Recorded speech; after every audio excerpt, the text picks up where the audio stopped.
is he bothering you after all these years? Because I'm the best there is at what I do. But what I do best isn't very nice. You're not an animal, Logan. What you have is a gift. A gift. You can return a gift.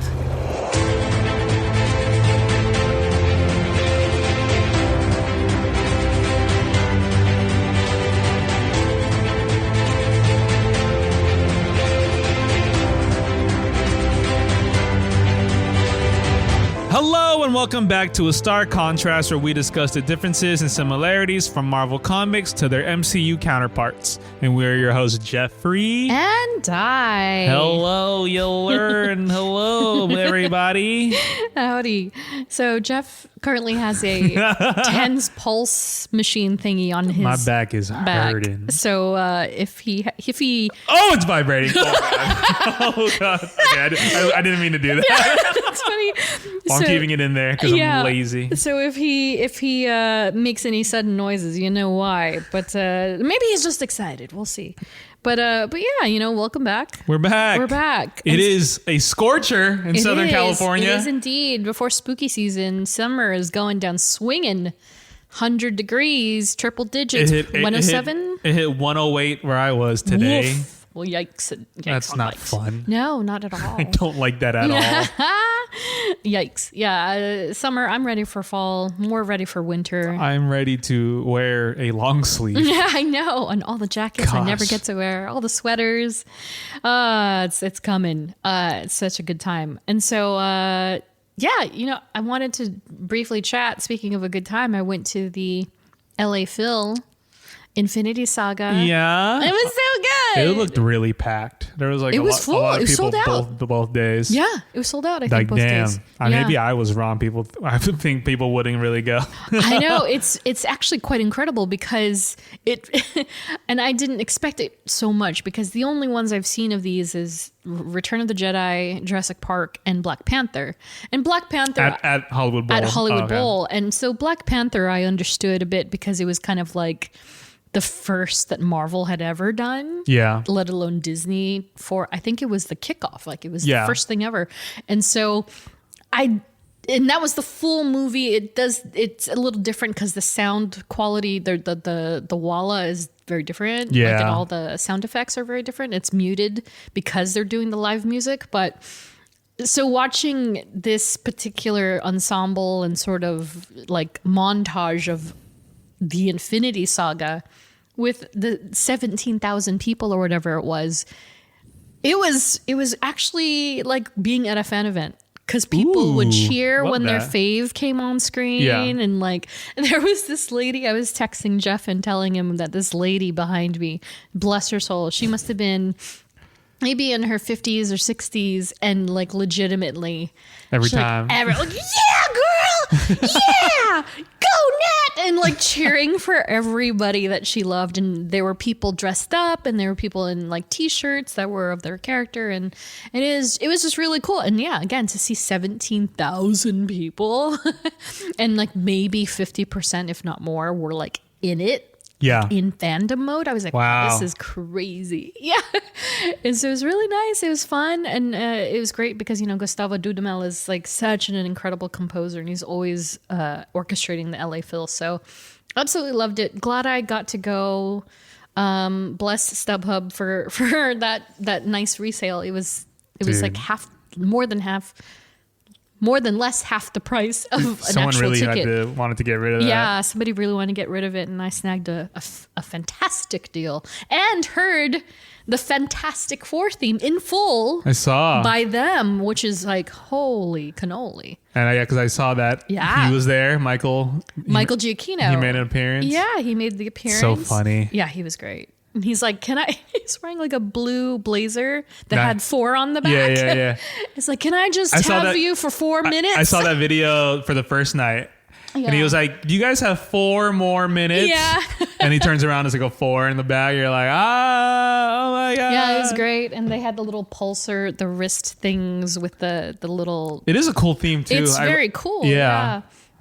So it was very enjoyable. Loved it. And of course, Feige was there. He's the one that kicked it all off, and he's the one. He was there both nights. Yeah, he showed Wow. up for both nights. And so he even said at the top of the show, like, and in true Marvel Studios tradition, you're not going to want to go anywhere after the show ends. So, Oh, wow. And then that's when Gioacchino had come out okay. and did that, at the very, very end. But yeah, it was great. Highly recommended if it comes to your town, if they end up doing something more. It could really take off, to be honest, if they start doing this all the time. But we'll see what movie they do next. So I guess we'll just roll into our news. It's as short as a list as this is, because we do have a lot to talk about with today's character. And so I don't know if you saw this, Jeff, but Marvel will begin launching Marvel for Dummies. It's basically like our show in a book. And so they're starting with Captain America, and they're condensing 85 years of comic book lore for casual fans. And so there are two particular volumes that are coming out when they launch the Captain America one. It's like a Marvel Comics one, and then a Captain America one. And then it's open ocean from there. They're probably going to do one for everybody. Very interested to see where that goes. But yeah, we'll see. And then something is in the air because Agatha all along creeping close. There's so much stuff I haven't seen just because I'm like, oh my God, another teaser. Yeah. And yeah, I keep avoiding them. Them because I'm already feeling like it's too much. And it comes out in like a week and a half. As of this drop, if you're listening on the Saturday that this drops, it's about a week and a half. Yeah. Ooh. And then the series end, I believe it is weekly episodic. So it'll be streaming until November. So through all of spooky season. Yeah. So, and it's a 2-episode premiere too. It is a 2-episode premiere. Woo! So 2 hours of Agatha and witches, and welcoming Aubrey Plaza to the MCU proper after Legion. So that's going to be fun. Very excited. And of course, we're going to cover Agatha soon, but we'll do a season 1 overview at the end of the entire stream. So be sure to stay with us until that. So do you think you're ready to jump into this, Jeff? I think we have no choice. The longer we put him off, the harder it'll be. We'll be 90. Until he's 90. So without further ado, a reminder, we are not experts, especially when it comes to this character. And we don't claim to be. So, we're basically just a couple of nerds nerding out. And in this episode, we are finally tackling the incomparable James Howlett, a.k.a. Wolverine. So let's dive right in. Created by Len Wein and John Romita Sr. So I need to mention right up top, Herb Tramp first drew Wolverine in publication. And additionally, editor Roy Thomas has claimed his share of credit for this character. That is another discussion entirely. This is a lot of everybody else is dead, and now this one sole living guy is like, I also created Wolverine. And so there's a little bit of a squabble going on. But you know what? If you're curious, you can Google it. We're not here to talk about that necessarily. We're here to talk about the character itself. But I'll do credit to all the wonderful creators who have contributed. But Wolverine's first appearance, The Incredible Hulk, number 181, published, cover dated in November 1974. And so he actually had a cameo at the end of Incredible Hulk 180, which was, of course, the issue prior. This is the cameo. I mean, it's a full block on the page. It's the last page of the comic. And he has dialogue. So it's interesting that they consider it a cameo. So if cameos not usually include dialogue? No, it's usually just a flash of the character. You don't know who they are necessarily. You won't know until the next. Right. And so we've had a few iterations where there is straight up dialogue and you can see their face. You know who they are technically, but it's still considered a cameo for some reason. The Wolverine. Yeah. Do you want to read that in your best Wolverine voice? My best Wolverine. If you really wanted to tangle with someone, why not try your luck against the Wolverine, bub? Yeah. It's so interesting because, while I mean, I can't say enough how much Wolverine content I consumed this past weekend. Because aside from the Infinity War stuff, I rewatched 3 movies. So I did X-Men Origin, Wolverine, and Logan all in a sitting while reading Wolverine comics and just like kind of rehashing Deadpool and Wolverine in a weird way. But rereading this old stuff, I thought about it and I was like, what did they imagine his voice sounded like? I know. And I didn't quite find any answers. I'm sure there are some. I'm sure it's sort of like, kind of like with the Cable, right? Like they were hoping that he would be a little bit like Clint Eastwood, but a little John Wayne-y. Okay. So there must be some source for him, but the whole bub thing and all of that, it's very interesting. And so the deeper we get into Wolverine's lore, we'll learn a little more about it. But again, if you can believe it, that was a cameo. And so his first appearance was indeed Incredible Hulk. And so do you want to guess the cover price? 1974. 1974. I'm always off by like 10 cents. So here's a little context for you. Marvel Comics had just launched about 12 years prior. Well, not Marvel Comics, but like Fantastic Four, Spider-Man, X-Men. They all just came out in the last decade when this issue came out. 75? No. Aww. Not 75. For 75 cents, you could have gotten 3 copies of this issue because it was 25 cents. Your face was incredible. Yeah, it was originally, if you can believe it, Jeff, it was a whopping 25 I can cents. never go by decade anymore. It's you can't. It's a variable. And so the Incredible Hulk and now ... the Wolverine. And then if you see it, Wendigo is a sub character in here. He was kind of like a bad guy. He has his own story. He is not in the MCU yet. No. And so, of course, by the cover alone, Wolverine versus the Hulk. Not a big moment, but it's a notable moment in Deadpool and Wolverine, especially. I don't. What issue was that where they took that frame that from? It's the Pop quiz, Dai. Oh my gosh! What comic number and was it referencing? What comic book cover was it referencing? Incredible Hulk 340. Sure. Yeah, sure. I think it's Incredible Hulk. I would have told you you were right.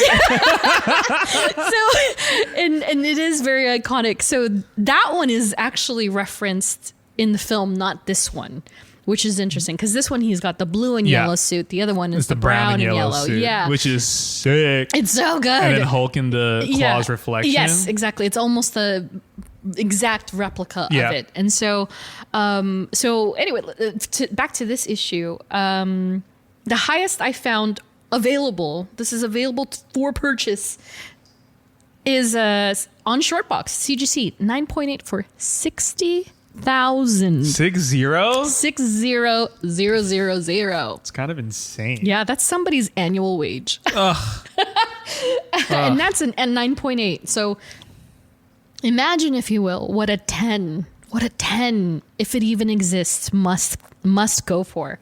And so the journey for this particular CGC copy, I looked back on it, was wild because it was sold at auction in 2022 for $90,000. So again, the beauty of CGC is that you can see the record of the purchase history. Oh, wow. Yeah. So you know what people are paying for this book. And so somebody in 2022 bought it for $90,000 through auction because that's all you can do for these higher... Jeff is just... Gosh, in live stream, I wish we were live streaming these faces. They bought it for 90 only to sell it for 60 less than 2 years later. So they lost $30,000. Why though? Why would they want to sell it? Who knows? But imagine having that kind of money to be like, it's fine. Yeah, I mean, you shouldn't be worried if you have that much money to buy wild. It. Yeah, and so it's up again on Shortbox for $60,000. And so a similar copy, I didn't check the numbers if they were the same, but there's a 9.8 on eBay up for $160,000. So someone's really looking to cash in. And then also on eBay, there is a 9.4 quadruple signed by Tremp, Romita, Wine, and Lee. That's essentially the 4 creators we just mentioned. The 3, and then Stan Lee. sold for $30,000 recently. So somebody bought one for 30 grand. And then there's another 9.4 unsigned that sold for $10,500. That's crazy, man. So it's just a 0.4 down. And the price is 1/6 of what the other one is going for. So kind of insane. As for the lowest, and this is for a complete book because much like the other comics we've covered, people are selling pages. And it's just like, oh my God, what have you done to this poor comic? The lowest complete book I found on Shortbox was 1.8 for $3,000 and a 0.5 on eBay for $900. So that thing has been still a lot. Through the washer. It's been run over. It's probably been pooped on at some point. Yikesies. And you can get it for $900. But if you were to find the fair market value for this book at the 9.8, Yeah. hovering at about $52,000 to $71,000. So that person in 2022 still paid too much for it. Crazy. For 90 grand, yeah.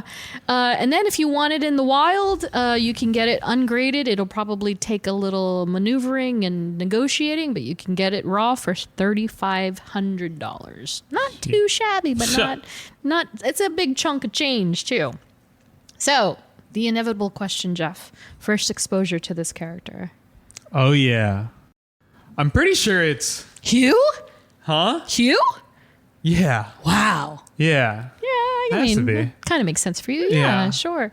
Because Yeah, it's you.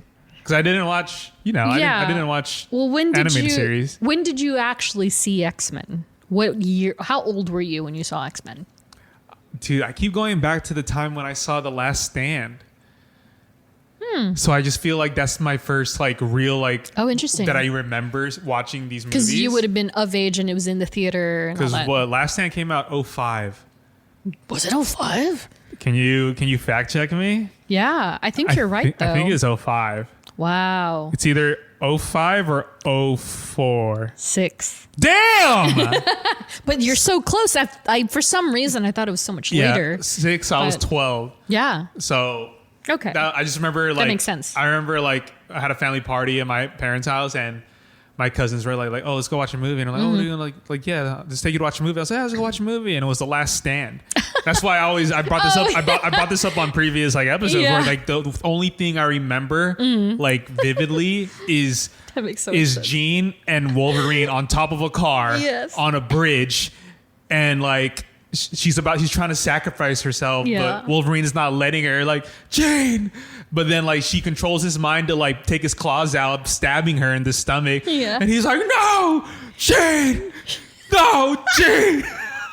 And I was like, now that I'm thinking about that now, I'm like, that's Scott's job. Why is Wolverine doing that? Yeah, you've learned. So that's my first real oh yes, Sure. that's what I remember. Yeah. And then I think it was after that. That's when I started Yeah.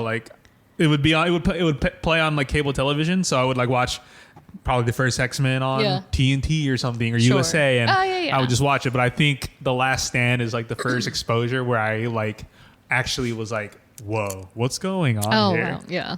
You're consciously aware of what was happening. Yeah. Okay, crazy. So, but because I never watched.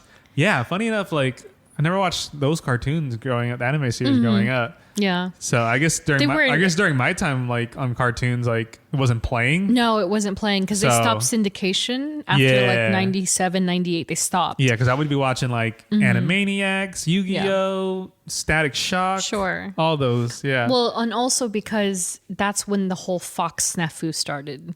So the Marvel no longer had the rights technically, right? And I don't think that necessarily applies to the animated series, but I'm sure rights were just fumbled all across the board. Because Yeah. there was a long moment where they weren't even allowed to produce DVDs. So there was a very short window where they made them official DVDs. It wasn't the entire series. It was only parts of it. And they just never did it. So I'm just waiting. I'm like, oh God, there's going to be some original animated series set. And then they're going to release 97 season 1 type of deal. You know what I mean? It's Yeah. going to happen now that Marvel has properly collected all of Yeah. their Infinity Stones of characters. Pretty much. Yeah. Except for Spidey. Rip. But for me, I think, and I remember this pretty distinctly, and I'm not sure again, and I think I said this with Rogue as well, but it had to have been a combination of 92, the animated series, as well as one of my first comic books. So I kind of, my memory, I must have been 8 at the time. I was 8. I was at Toys R Us. Or I was 8 and at the mall. and I remember these two scenarios very clearly because it was the first time I had bought a comic book. Yeah. And so it was either this Uncanny X-Men with Rogan Bishop on it, or it was this comic book, and it was a Wolverine comic. And so Toys R Us used to have these like duo packs, which was $2, and it was in a plastic sleeve. Yeah, I know, right? And it was in a plastic sleeve, and both comics were double-sided. So it's essentially getting like 4 comics for the price of 2. Yeah. And so this Wolverine comic, when you flipped it over, it was Ghost Rider. Oh, and wow. so halfway through, it's only a half story or a half issue. And so it was, I think it was Wolverine and some vampire, and then the Ghost Rider one was like Ghost Rider and Typhoid Mary or something. And so I still have the comic. Like I've had it since I was a kid. I never let go of it. And so I think that was my first exposure to the character, if not immediately wedged with the cartoon version. Yeah. So it's hard to say, but it's in the vein of 91, 92 for sure. Damn. Yeah. Which is so crazy to think about, and yeah, I was a tiny tot. I'm like, Mom, can I have this comic? But yeah. And so to get a little bit more, I mean, again, there is so much Wolverine content at all times, and I'm sure I have at least 25 trading cards of him. So I'm pulling out our mini book. And so for your satisfaction, Jeff, height 5'3", Poor guy. weight 300 pounds. That's crazy. Because of the adamantium. Yeah. Skeleton. And so the bio says, Logan was gifted with a life-extending mutant healing factor and sharp bone claws that extrude from each hand. Drawn to conflict throughout his long life, Logan was the only participant able to survive Canada's Weapon X experiments that sheathed his claws and skeleton in nigh indestructible adamantium and remade him as the mutant marauder Wolverine. Wow. Yeah.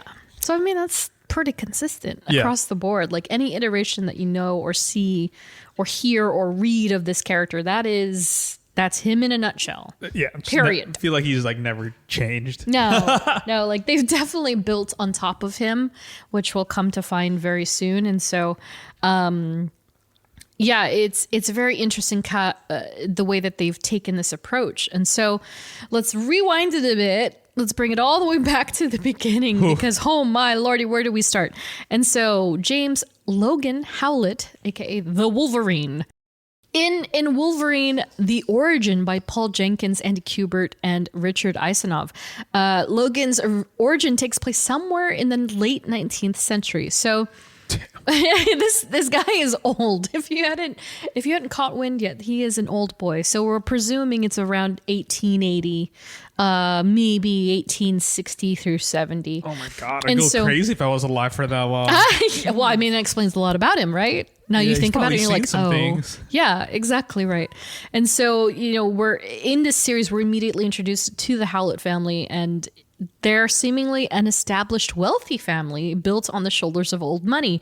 So there is the patriarch of the family, John Howlett, and then his son, John Howlett Jr., his wife, Elizabeth, and their son, James. And so in this story, they set up that James's father, so John Howlett Jr., is soft. He's not a coarse man. He's like a very nurturing, kind of little off-standish, but he's a understanding man, which is of the time, not how you're supposed to be. You're supposed to be mean and demeaning and such. And so, on the other hand, there is his wife who is never seen, though sometimes there are flickers of her. She's gazing out the window. Happens to be looking at the groundskeeper, and his name is Thomas Logan. And he has a son who lives with him, simply known as Dog. Okay. Okay? And so Paul Jenkins did something incredibly masterful with the run. And it's only 6 issues, by the way. It's a 6-issue run. And you're fed these breadcrumbs along the way. So you get this vibe. You're like, and you have to remember, back in the day, there was no other pop culture reference to James Howlett. Yeah. There were no cards that said James Howlett was Wolverine's real name. So you had no idea who were these people. Why are they introducing this family? And then you see Logan and his kid dog, and you're like, that's Logan. That's Logan because it's dog Logan. Of course, that's Wolverine. He has animalistic characteristics and all that. But it is not how it is at all. They reveal in the story that Dog is a completely different character.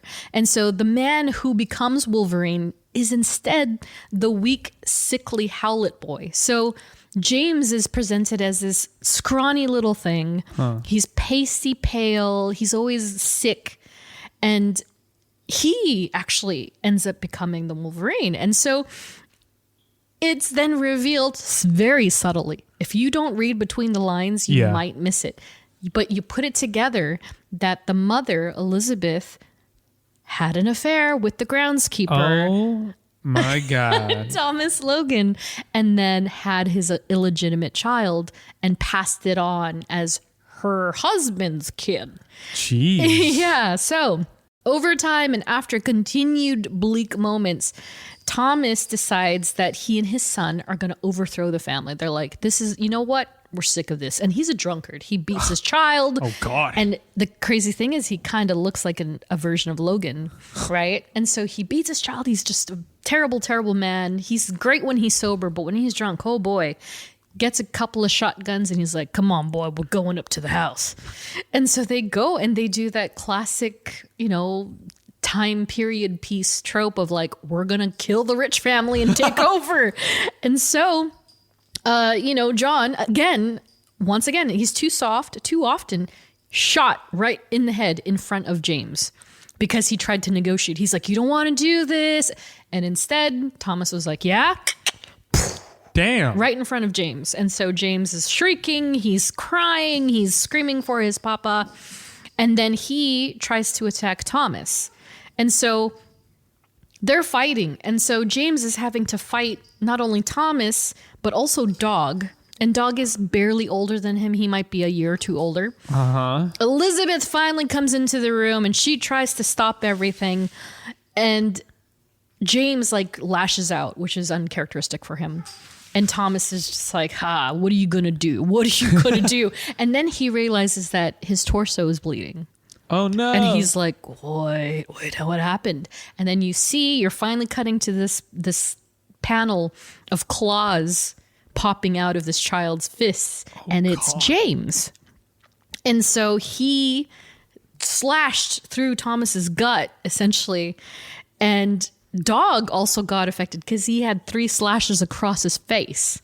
So James got them both and didn't even realize it. Because he doesn't realize that his mutation has essentially come alive in the stress. And so it's then Elizabeth then reaches her breaking point because over the course of these 6 issues, and this isn't even issue 6, this is issue 3, this is issue 2. It's like in the beginning of the story that she starts to go a little mental for the worst, right? She had always been painted as she's a little loopy, she's a little crazy, and it's because she's lost the child and she's having affairs and all this horrible stuff for the times. Again, pre-1900s, so you can imagine what it did to the woman.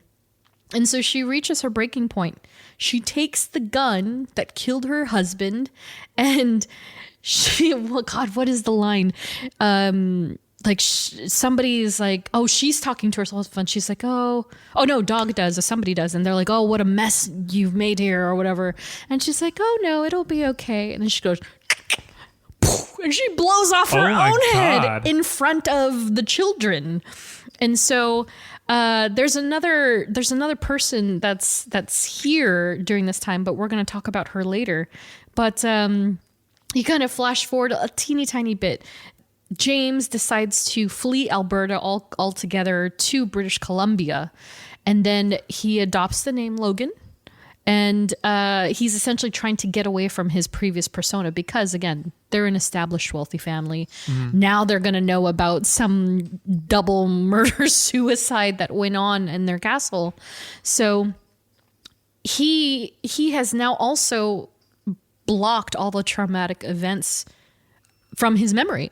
And so almost immediately he's like, what happened? I don't know what happened. And so he's lost and he's being guided by one of his friends during this journey. And again, we'll talk about her later, but all of these memories start to surface as time passes. And so he remembers it, but not so precisely. He thinks he killed his own father is what happens. And so now, all of this, said, we have to remember that despite Logan's debut in 1974, it wasn't until this story in 2001 that we got a grasp of what his origin was. Yeah. So when he made his entry in The Incredible Hulk, he's quite honestly just, here's the Wolverine. Boom. Yeah, and he's like, he's a Wolverine guy. And it's so funny because if you look at this official first panel, you see a very good look at what his old suit used to be. And so Yeah. very small, I don't know what to call him except for, what did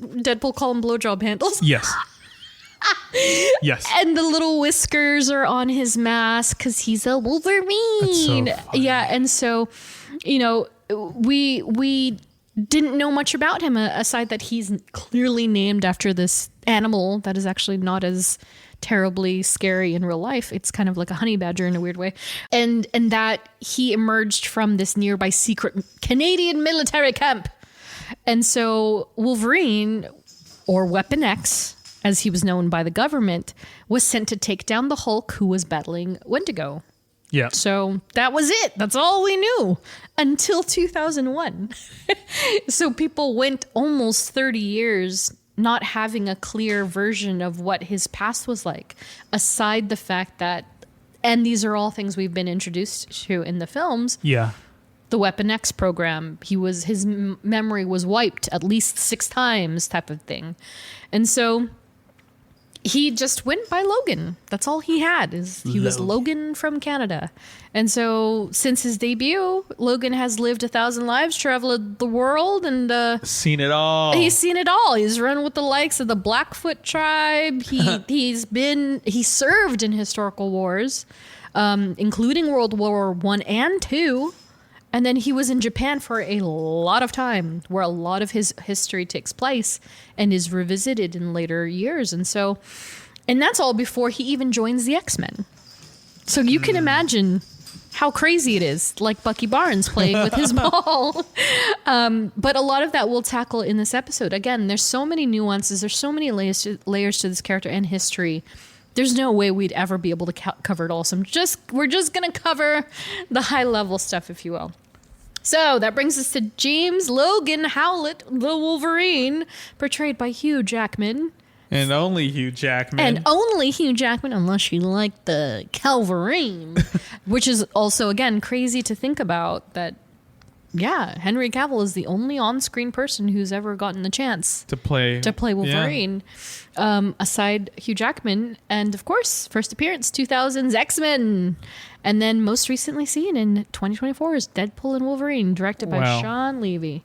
So yeah, there's no denying we've seen this character grow in a variety of ways over the last 25 years. That's Crazy. basically your entire life. Basically. Mm-hmm. That's insane. 5 years removed. Yeah. How's that feel? It feels when you put it in perspective, it's like, Yeah. that's kind of crazy. Yeah. Like, as long You as think I've been about that? alive, Yeah. you've been Wolverine. Right. And that's true for a lot of people. Right. But, like, whoa. I mean, like, and we can bring up the fact that if you go on X or if you go on Twitter, the thirst trapping that these children have for Wolverine. Till he's 9. They're so obsessed with him. I And know. it's so wild to see this new generation of not only fans, but like literal children. No, I'm talking like 18, 20-year-olds. Children. Like to Those us are children children. for sure. they're like junior adults. That are thirsting over this man who we've seen in continuity for all of their lives, which is so wild. They saw his abs one time. Exactly. It's like, okay. But yeah, we're going to talk a little bit more about it, but I wanted to sneak a quick little pop quiz in between. No. Talking about Hugh. I think you can do this, Jeff. So I don't believe in myself. I believe in you. Ever. So how many films has Hugh Jackman portrayed the Wolverine? Oh, this is messed up. Appearances and cameos. I know. This is messed up. The cameos are going to kick my ass. Well, let's go down the line, ladies. Oh, I and was even gents. going to ask you for that, but I did have a redemption round that if you could name them all. Oh, well, I need to name them all to help me Okay. gather. No, that's great. Process is We're great. going to start Okay. with X-Men 1, Yep. X2, Yep. and Last Stand. Yep. After that, we're going to move on to Origins. Mm-hmm. After that, because Origins did so well, we didn't see him until, again, in First Class. Oh, yeah. There you go. And then from First Class, obviously, because it was such a great reboot of the characters that Yeah. you had to bring them all back for Days of Future Past. Okay. And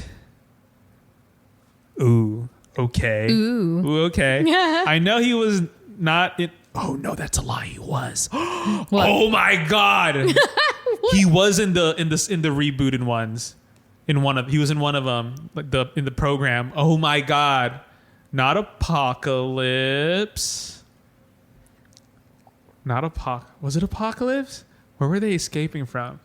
They were escaping. Was it Apocalypse? What's the other movies in that god awful trilogy? Oh no. Well, there's Dark Phoenix, Apocalypse, and then what's the first one with J-Law? I thought you were going to say J-Lo. We're gonna do this together, listeners. You are missing one in between, but That's why I'm trying to figure that out. I'm trying to figure what? I mentioned it earlier. Oh, brother, this guy stinks. Okay, Okay, one we got. There's that. It's at least, I listed at least 7, 6 to 7. 1, 2, 3, 4. And the one 5, I'm missing, 6, I know is 7. like the 6th or 7th one. Do you want to keep going after? Because he was, dude. I'm trying to remember like where did he make that appearance where he was like held in the Weapon X program, like he had the thing on and they freed him. That was First Class. No, it wasn't, because First Class was when they went. No. Yes. No. Jeff, come on. I know. I just think of First Class and Days of Future Past. What the hell was in between? God, it was rough years. You're so funny. Okay, Deadpool. So it's at least 8 to 9. Okay, now what? Oh, then Logan. Obviously, Logan. Well, after the James McAvoy stuff, whatever, it was Logan, because Logan was the send off in 2017. Because Days of Future Past was 2014, and First Class was 2011. So what was between 2011 and 2014 that he made a cameo in?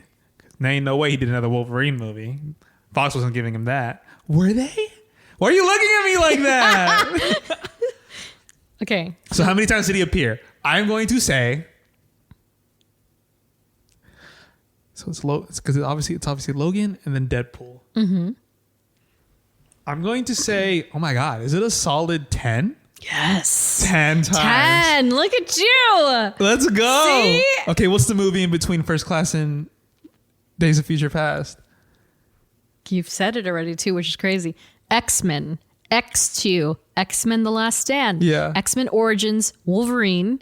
Yes. X-Men First Class. Yep. The Wolverine. X-Men Days of Future Past. X-Men It was Apocalypse. called The Wolverine? Yeah. Dude, I don't remember that at That's all. the Japan film. That's where he's in Japan and there's Yukio and all that stuff. I don't think I watched that. Really? I don't think I did. It's a lot better than I remember it being. I don't think I watched that. I originally didn't like it. I knew it was better than Origin, but I was like, I think I saw it once in theaters and I maybe saw it once more at home. But in retrospect, I was like, I liked it a lot. I think for people, it was such a departure from like what they're used to because it was straight up, he's in Japan like 90% of the movie. Dude, I don't remember this movie. With the Silver Samurai. No. Wow. You have to watch it. I have to rewatch it. Yeah, it's great. Wow. Yeah. And so the Wolverine, X-Men Days of Future Past, X-Men Apocalypse, It Logan. was Apocalypse that he made that. Okay. Yeah, Logan and then Deadpool and Wolverine. He did, however, have one cut scene apparently in Dark Phoenix, but we don't. That's fine. Dark Phoenix is So Dark it's 10. Phoenix. So it's 10. Wow. 10 and a half, if you will. But yeah, you got that. Wow, I'm fascinated. Good job, Jeff. Sick. So Damn, good. that's a lot of freaking movies. But then again, 25 years till he's 10 90. appearances in 25 years. Yeah. Doesn't sound like a lot, but It's in a lot. movies, Yeah. that's insane. It's so crazy. Not many people play the same character. And he's in, Most people don't play the same character once. Yeah. Or twice, sorry. Yeah, exactly. Whew. Damn. And we barely got James Marsden as Cyclops like 2.5 times. If you think about it, you're like, wow, that's something else. And Yeah. so as far as the live action version goes, yeah, we're introduced to many facets of Logan's throughout the films. And again, it's 25 years. You got a lot of space to cover, a lot of things about him, which tend to jump around as much as, the comic books do. So the long short of it is that in live action, he was a mutant born with a bone skeleton with incredible powers. He's old as hell, nearly 200 years old, especially in live action. He underwent the laboratory experiments where the adamantium was grafted onto his bones, and then the traumatic torturous process inevitably ensured his PTSD related amnesia. Jeez. And so that's the story that they recycled throughout the first 3 easily, and then kind of brought back in Apocalypse because he's like escaping. He was escaping the and he Weapon had the X Weapon X program, program. right? Yeah. It's incredible scene. And I think it was the most graphic that they'd ever really showed it. Yeah. X2 was pretty clutch, but that one in Apocalypse was wild because he had the head apparatus, which is straight from the comics. And he's in the little underwear and he's got the wires on. Yeah.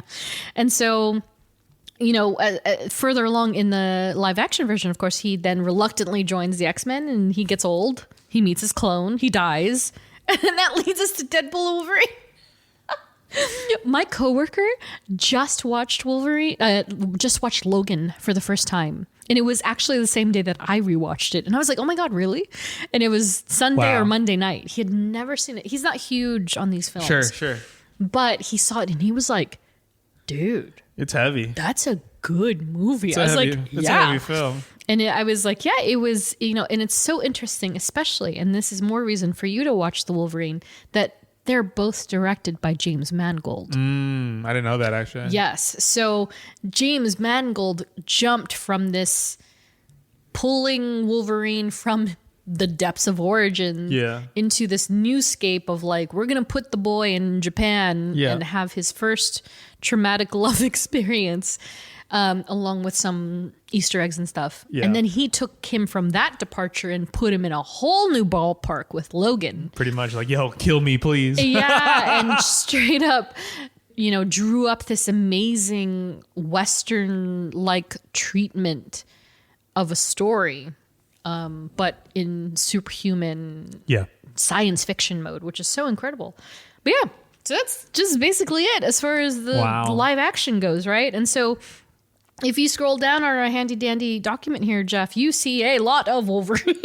So many. There's a ton. And so I wasn't even going to be like, yeah, let's just show them all. Like, no, well, let me just use these bingo cards of Wolverine faces. And so you can see all of the reflections of him in the comics and the different outfits he had, the different modes, and as far as, Old Man Logan even, and then, how his cowl changed and the colorations. You see Patch, you see a little bit of Jim Lee's Wolverine in there. You see X-Force and Phoenix Force. Yeah. And then, of course, 2 blocks of just Hugh Jackman as Wolverine, which is just all so crazy. And then complete with a calendar date. So in X-Men Origin, in the very beginning, they actually cite and reuse the Origin comic book opening where he's a little boy. But the difference in Origin, the movie, is that they made Sabretooth the other kid.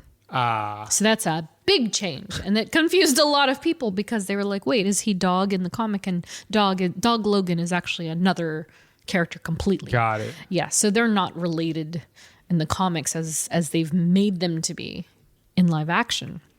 But yeah, it's again, it's really crazy to know that this character in live action continuity has lived from 1845 and probably 1837 or 38 at this point, all the way to 2024, 5, 26, wherever the MCU is right now. Sure.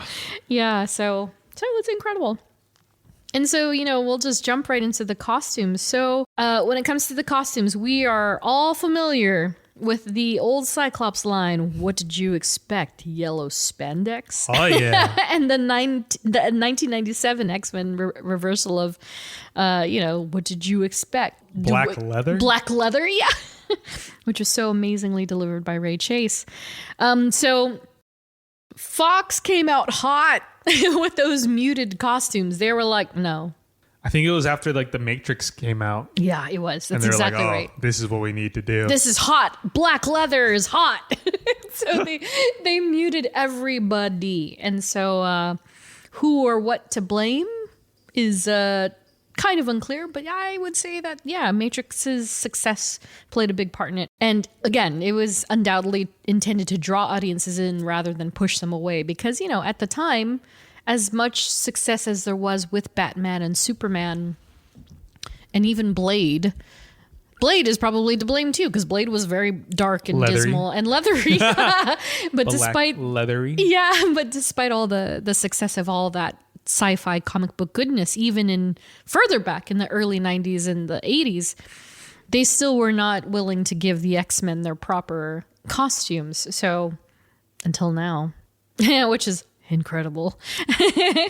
So, throughout the films, however, Logan has had more civilian looks than anything. Like he's only worn the team suit like maybe 3 or 4 times out of those 10 films, Otherwise, he's been shirtless or in casual wear and leather jacket. Yeah, nothing until Deadpool and Wolverine. So it goes without saying, Logan is perhaps the one Marvel Universe character we've seen the most looks and variants for in live action, and it only took 25 years. Jeez. It's like, holy moly. 25 years to get to that yellow suit, and Deadpool even says it in Deadpool and Wolverine. He says, he made the comment of the suit, and he's like, yeah, it only took 25 years. It's just so crazy. It looks, dude, yeah, like it's amazing. So shout out to costume designers Maya C. Rubio and Graham Churchyard, who brought Logan's comic accurate suit to life in Deadpool and Wolverine. And fun fact, there were approximately 18 suits made and 5 stages of aging seen throughout the film. So that's talking about when he first has it, when it starts to fall apart, when their shoulders are gone, when the hood is up. You think he kept one? There's no way he didn't. There's no way he didn't. You think Marvel let him keep one? Oh, yeah. If he didn't, Ryan would just make him keep one. Would you rather keep the suit, like with the shoulders and the sleeves? Sure. Or would you rather have the cowl? Cowl. Oh, yeah. Cowl. 100%. I'm wearing that thing everywhere. Yeah. I'm wearing that thing in my Zoom meetings. Well, you've seen those videos of all the cats wearing the 3D printed Batman. Oh, yeah. I'm a 3D print you a Wolverine and you just wear it everywhere. That thing, if it's not out on the market yet. I'm surprised there isn't a... Give it till Christmas. It's going to be a hot Christmas item. Everybody's going to get one of those. It's so good. I forget I still have my Scarlet Witch crown. Oh, yeah. I know. Yeah, that's right. right. So That's a good one. that is a good one. I haven't worn it in a while, but Yeah. I mean, come on. You got to do it. You got to serve. you need king. you need the yellow cow. Yes. And I specifically would want the yellow and brown one, but I digress. And that's another thing. So you have seen the Wolverine or you haven't seen it in a long time? I don't think I've seen it. I just looked it up on IMDb and like I'm seeing like this trailer clips, whatever, of because it's set in Japan and of the bomb and everything. Yeah. I think I don't think incredible. I've fully seen it through. I probably just passed it on channels like like when I was younger. Sure. And I'm like, oh, the Wolverine. I was like, I've seen this already, thinking it was probably Origins or X-Men yeah. 3. Yeah. But no, I don't think wow. I've. Yeah, and I'm going to have to watch this. yeah, do it. It's really good. Yeah, I'm But gonna have to watch this. The craziest, so two crazy things. One of which is related to the costume. The costume thing, and you won't see it when you watch it, is that there is a deleted scene that only existed on the DVD, the home release, and there was a deleted scene that at the end of the film, Logan gets this briefcase or this box, this gift box, and opens it, and it's the yellow suit. So That's where that came from. That's where that came from. I've only seen that. Okay. Oh, interesting. Yeah. No, it was completely cut from the movie. It doesn't exist. And so everyone was like, He's gonna wear what? Yeah, everybody was so upset because, like our pop quiz, he still went on to do 4 more movies. And he never put it on. And he never had it on until the last And that came out in 2013. And it came out 10 years ago. And he wouldn't put it on until 10 years later. That's crazy. And it's the brown and yellow one. So it's even more insult to injury because it was like... Because it wasn't blue, it was brown. Yeah, we went almost 15 years with hoping for yellow. We get it. And it's yellow brown, and then he doesn't wear it. So it's so wild to think about in retrospect. But the second interesting thing about that film is that going in, Yukio is indeed the same Yukio we see in Deadpool Wolverine, but she's a different version of her.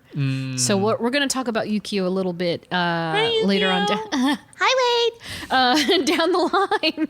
And so from there, let's jump into powers and paraphernalia. So there is no paraphernalia with this guy. He's all powers. And so I thought this was going to be a super long list, but it isn't so bad. But Logan, obviously, regenerative healing factor with contaminant immunity.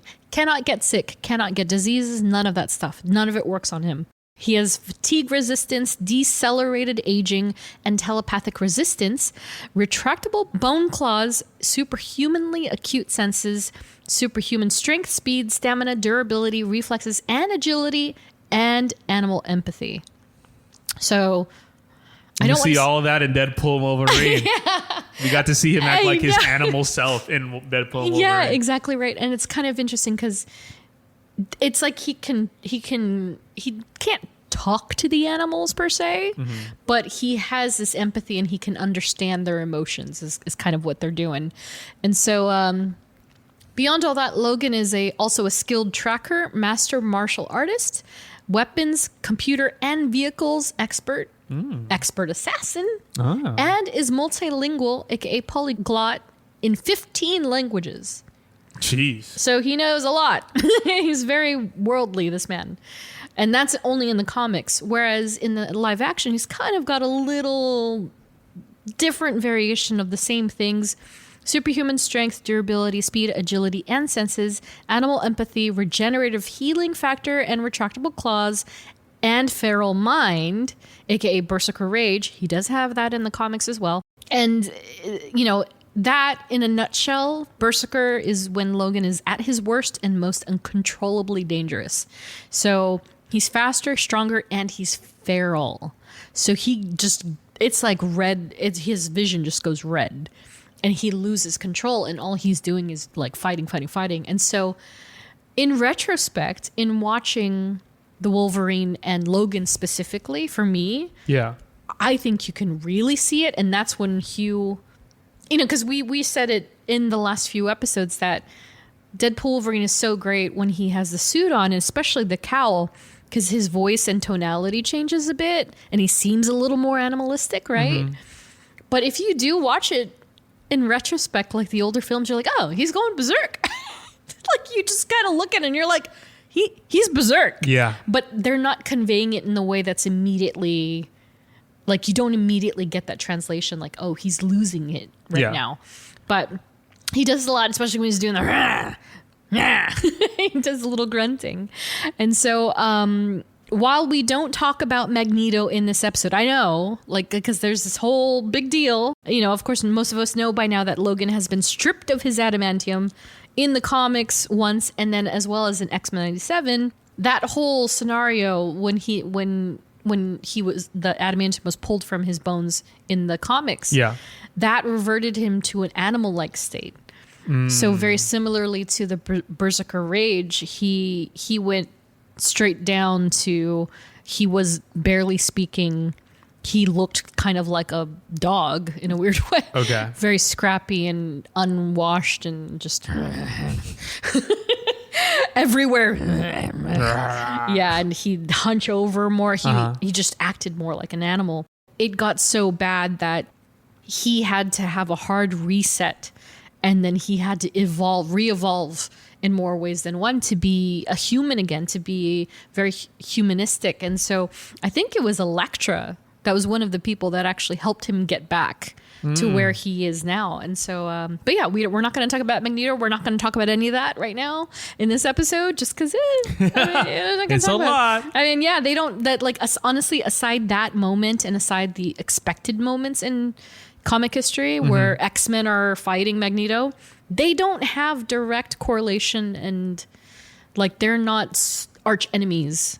It's just Magneto had a temper tantrum and he decided, I'm going to pull his metal out and did it.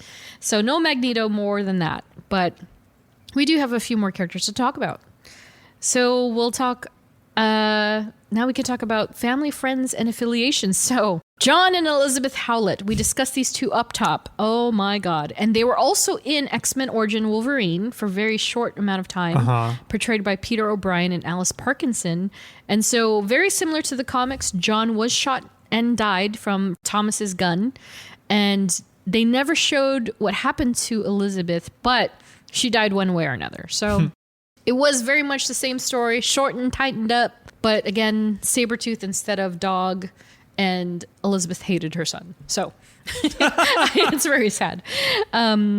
Which then brings us to somebody much more jovial, Steve Rogers, Captain America. I almost cut him from this list because I was like, maybe we don't need to talk about Cap. And I was like, nah, you know what? I think we kind of do. Are they besties? They're not besties, but they definitely are something. They fought together? They fought together. Wow. Yeah, we covered this very briefly. You know, I mentioned Logan just by name in both Bucky and Cap's episodes. But obviously they're more intertwined than... Adamantium's stronger than vibranium, right? Yes. Okay. Yeah. Which is why it's a big deal in the MCU now. Yeah. And it's not a matter of convenience that like, oh, well, you know, T'Challa, R.I.P. But that adamantium is factually stronger. That's what Sam's gonna get, baby. No, you think? That would be cool. I mean, if you're gonna upgrade something, you might as well upgrade... The shield or the suit or both? Both. Ooh, I didn't think of that. I like how your brain works, my friend. Yes, that's really sir. good. Give me that good adamantium goodness. Which is that one? So, you know, again, we've mentioned this kind of connection in multiple episodes, but these two ran in the same crowd for a little bit during World War II. So when that whole Hitler thing is happening, Logan is in the thicket. That's so funny. You know, yeah, Logan was out there doing his thing. And it's interesting because they can tell there's something different about him, but they're not sure what it is. Because, like, how do you explain mutants in 1943? You know what I mean? Like, how do you even wrap your head around it? There's barely the concept of a super soldier is already so insane. And Vita Rays, you know, like Gamma. Yeah. And so to present a full-fledged, there is this mutant that has claws that come out of his fists. It's like, countries didn't stand a chance. Yeah, no, right? Can you imagine? Replay it in your brain real quick, like that montage of Cap and Bucky and the Howling Commandos, and just put Wolverine in there, and you're like, damn. Germans wouldn't stand a chance. Exactly. So he joined up with both Bucky and Cap and Nick Fury, because Nick Fury as we know, has the Infinity Formula. Dude, imagine if Marvel Marvel Studios had Fox X-Men rights. Oh my God. Since the beginning. That would have changed lives. Like imagine the first Captain America movie. Yeah. And you're like, there's these, or the movie is a flashback, but Sure. you're dealing with that first attack and everything. Yeah. And then you're just like, and then all of a sudden Wolverine shows up. Mm-hmm. That would be insane. and You need help, Cap. Can you imagine? And it's also pre-serum Bucky too, so you kind of have that dynamic of like, I don't want to say it's like alpha male. I was going to say mentality. alpha. Yeah, You're like, it's oh, all right. alpha. Yeah, and Bucky would have to go belly up for Wolverine because oh my lordy, like he's always been the same gruff nature, right? Yeah. So to put him in that scenario is so amazing, and again, referring back to X-Men Origins rather, is that the whole beginning montage is that thing. It's him as a child, him in the war, them going through time together throughout both civil wars and the Spanish Inquisition and all that stuff. They show him going through it very clearly. And so during the Civil War stuff, I'm like, man, I'm sure somebody has edited it together with the scenes from Captain America and that portion. There's no way. It would be insane. You gotta find it. I'm sure it's on YouTube somewhere. But needless to say, that definitely bonded them for a long time. And unfortunately, Logan, because of his memory and his memory wipes, he doesn't remember all of that stuff so clearly. So, whereas, of course, for Bucky and Cap, they're like, yeah, remember all that. Bucky, however, has a very different relationship with Logan, at least, and as far as that all goes. And we'll talk a little bit about that later. But yeah, Cap and Logan are on pretty good terms. And, despite the consistent strife between the X-Men and Earth's mightiest heroes, Logan has actually been an Avenger on occasion. Wow. Like many of the primary X-Men have been. In fact, because Beast was one at one point. We talked about that in his episode. But currently, right now, Storm is on the Avengers. She's not on any of the X-Men teams. So, and they called her the most powerful mutant alive, which is like, damn. Wow. Yeah, she's got a new title. So, woo, Jean Grey, move over, I guess. As for live action, Steve Rogers, Captain America, portrayed by Chris Evans. Almost had that team up. Almost. Oof. Almost. Oh, it would have been amazing. Almost. It's okay. I'll grasp at those straws. His first scene in 2011's Captain America First Avenger. Last scene in 2019's Avengers Endgame. And kind of Deadpool Wolverine, but not really. A little bit. Not Cap, but... Yeah, and I literally put in my notes, no friggin' crossover. We were robbed. And so speaking of Storm, Besties. Aurora Monroe, besties. Yeah, there's no reason that Aurora shouldn't be in love interests. But these two have been through the thicket with one another in the comics. And so these two were notoriously on and off again throughout continuity. And it wasn't until after T'Challa annulled his marriage to Storm, post-Avengers versus X-Men, that these two actually went on to become an official couple. Before that, they'd always just kind of been like messing around a bit, never officially a thing. And so despite the fact the two remain close as can be in the comics, despite no longer being romantically entangled, and of course there's a variety of reasons for that. But yeah, what I've come to find over the years is that Logan very much has many besties. Yeah. It just depends on the scenario, but Aurora is definitely top tier. Nightcrawler is definitely top tier. And then further down the line, it's kind of like Colossus and Gambit are around there, and then it just trickles down. But he is surprisingly friends with many of them, like really good friends. Yeah. And of course, Aurora Monroe Storm, portrayed by Halle Berry and Alexandra Shipp. First seen in 2000's X-Men, last seen in 2019's Dark Phoenix. Mm-hmm. And again, I think the most we saw of them being romantically entangled in live action was the deleted scene during Days of Future Past. Yeah. But that's it.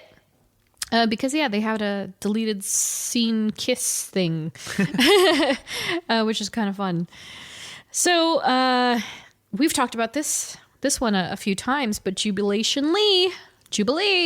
and we mentioned it quite a bit in her episode. So once Logan became more of a staple X-Man in continuity, he began to adopt more of a mentor-like role. First, he did it with Kitty Pryde, and then he did it with Jubilee. And so that perfectly segued like the eras, because Shadowcat was like the it girl of the 80s in X-Men. So he went from mentoring her, then segued perfectly into the 90s, and then he had Jubilee. And so that's when they were divided into gold and blue teams, et cetera, et cetera. And so, just find it in episode 83 if you want to hear more about Jubilee and Wolverine, with a special intro from Holy Cow, Holly Chow. Woo!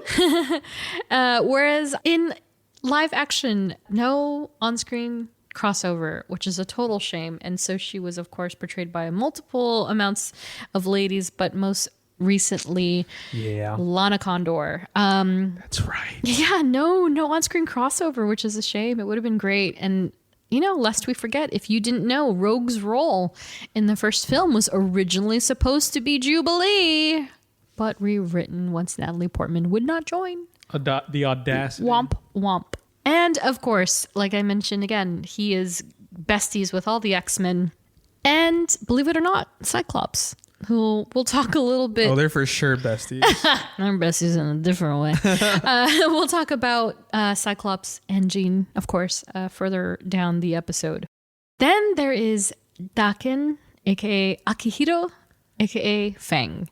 So this character is probably very new to you, Jeff. I was going to say, is this the one from the Wolverine? No, it is not from the Wolverine. And so there's this incredible quote from Logan that goes, "But you can't nurture rage. You must simply design it from scratch." And so I would say that if any character was going to fit into both of these aspects, it's Daken. And so he grew up believing his father had killed his mother. And in this case, that would be Logan and his mother Itsu. Oh, wow. So Daken was raised by this antagonist named Romulus, who crafted... Alien? I know. I was like, wait, what? Romulus. Have you seen it, by the way? No. I've not seen it, but I heard it's pretty decent.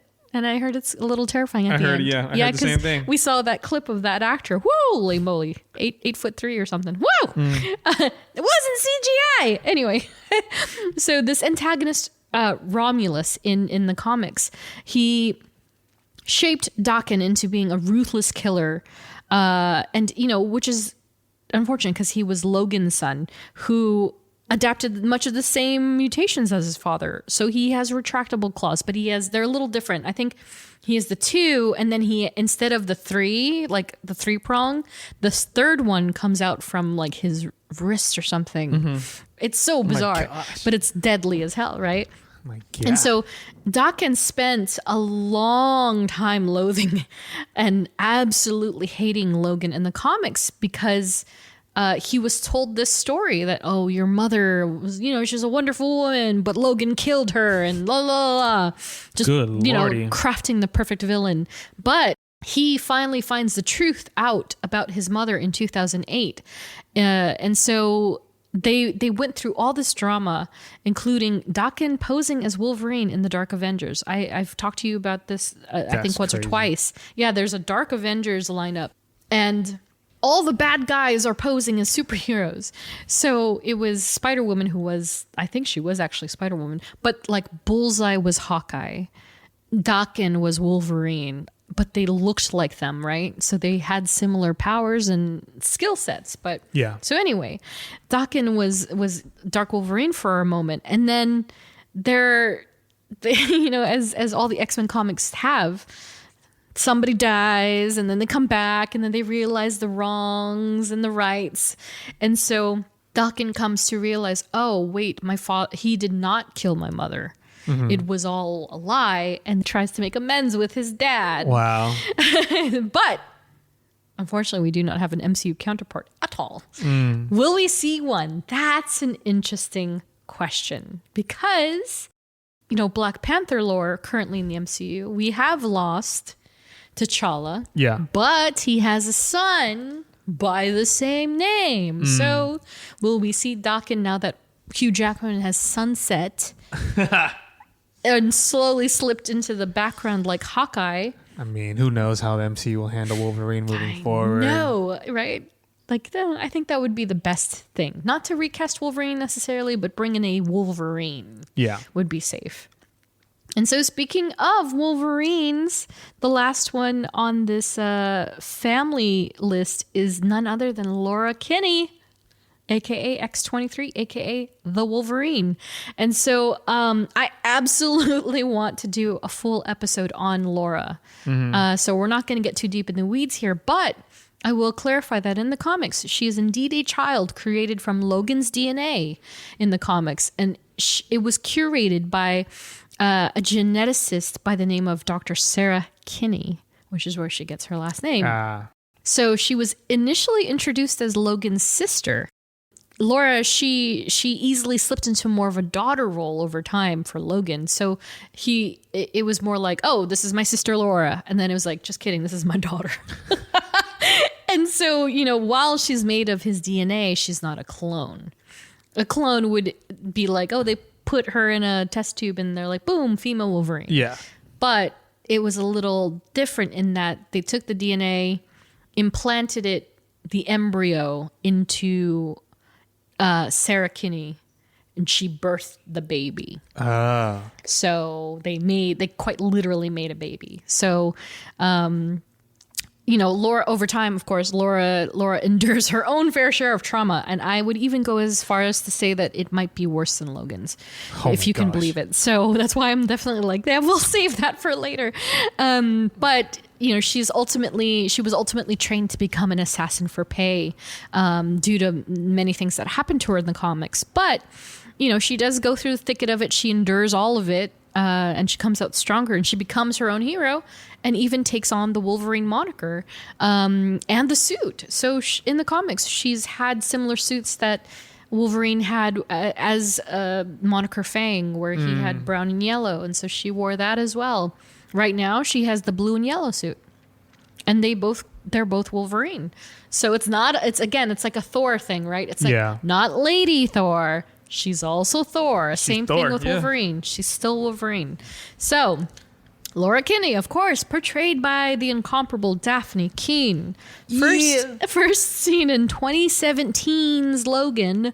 Last seen in 2024's Deadpool and Wolverine. And again, my first bullet point, baby girl!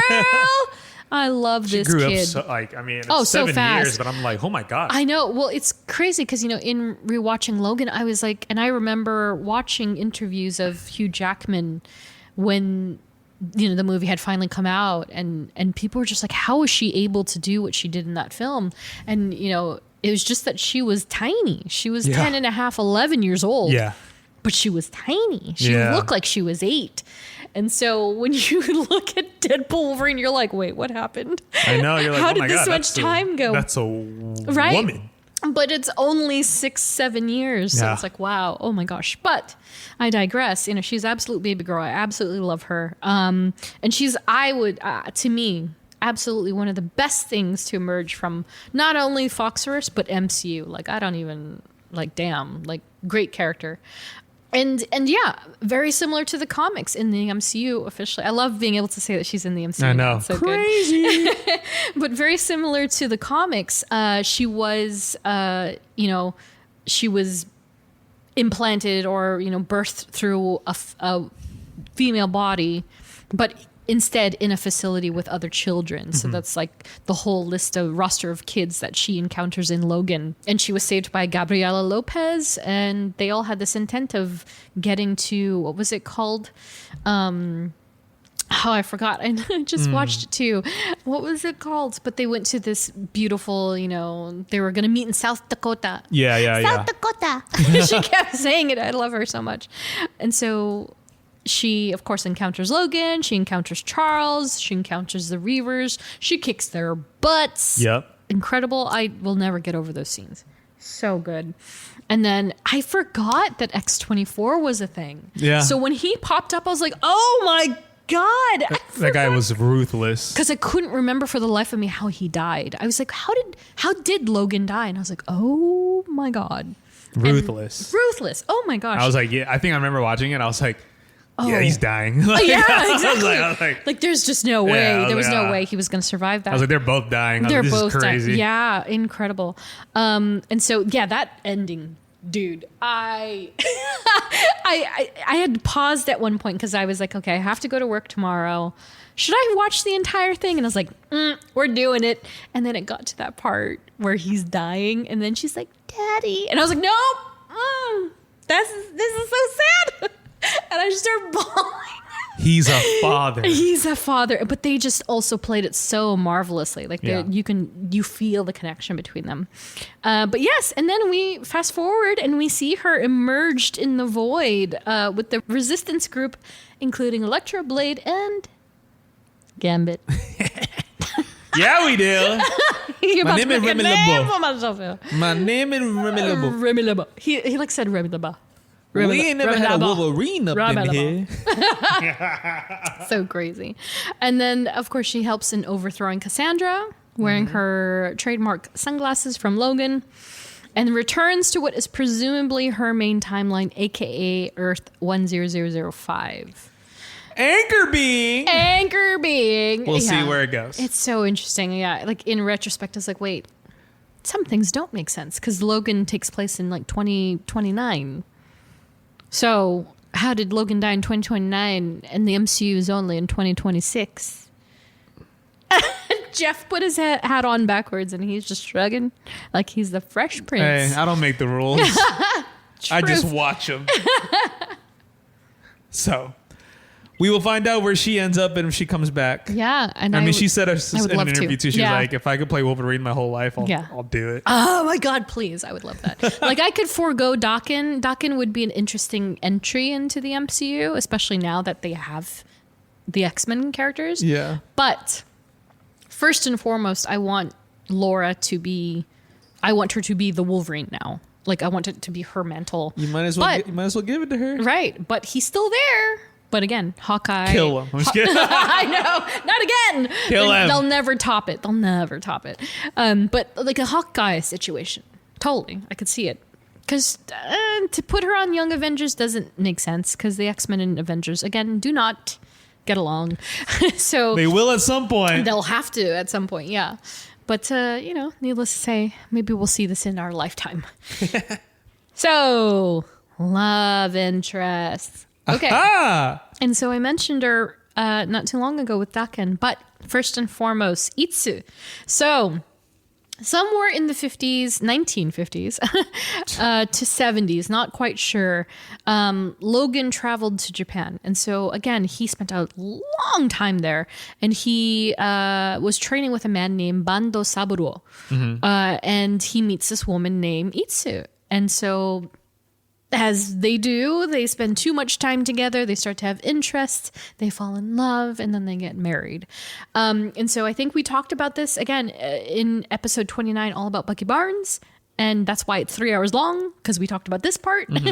But a Hydra-controlled Winter Soldier was sent to kill Itsu, and it left Romulus to come in, and so Itsu was pregnant at that time. Do you remember this conversation? I think so, yes. So Winter Soldier came, killed her. She was pregnant. Romulus came after the Winter Soldier left and cut the baby out of her womb. C-section that thing out. And that's how he retrieved Daken, then planted him with an adopted family, took him back and was like, you're going to hate your father.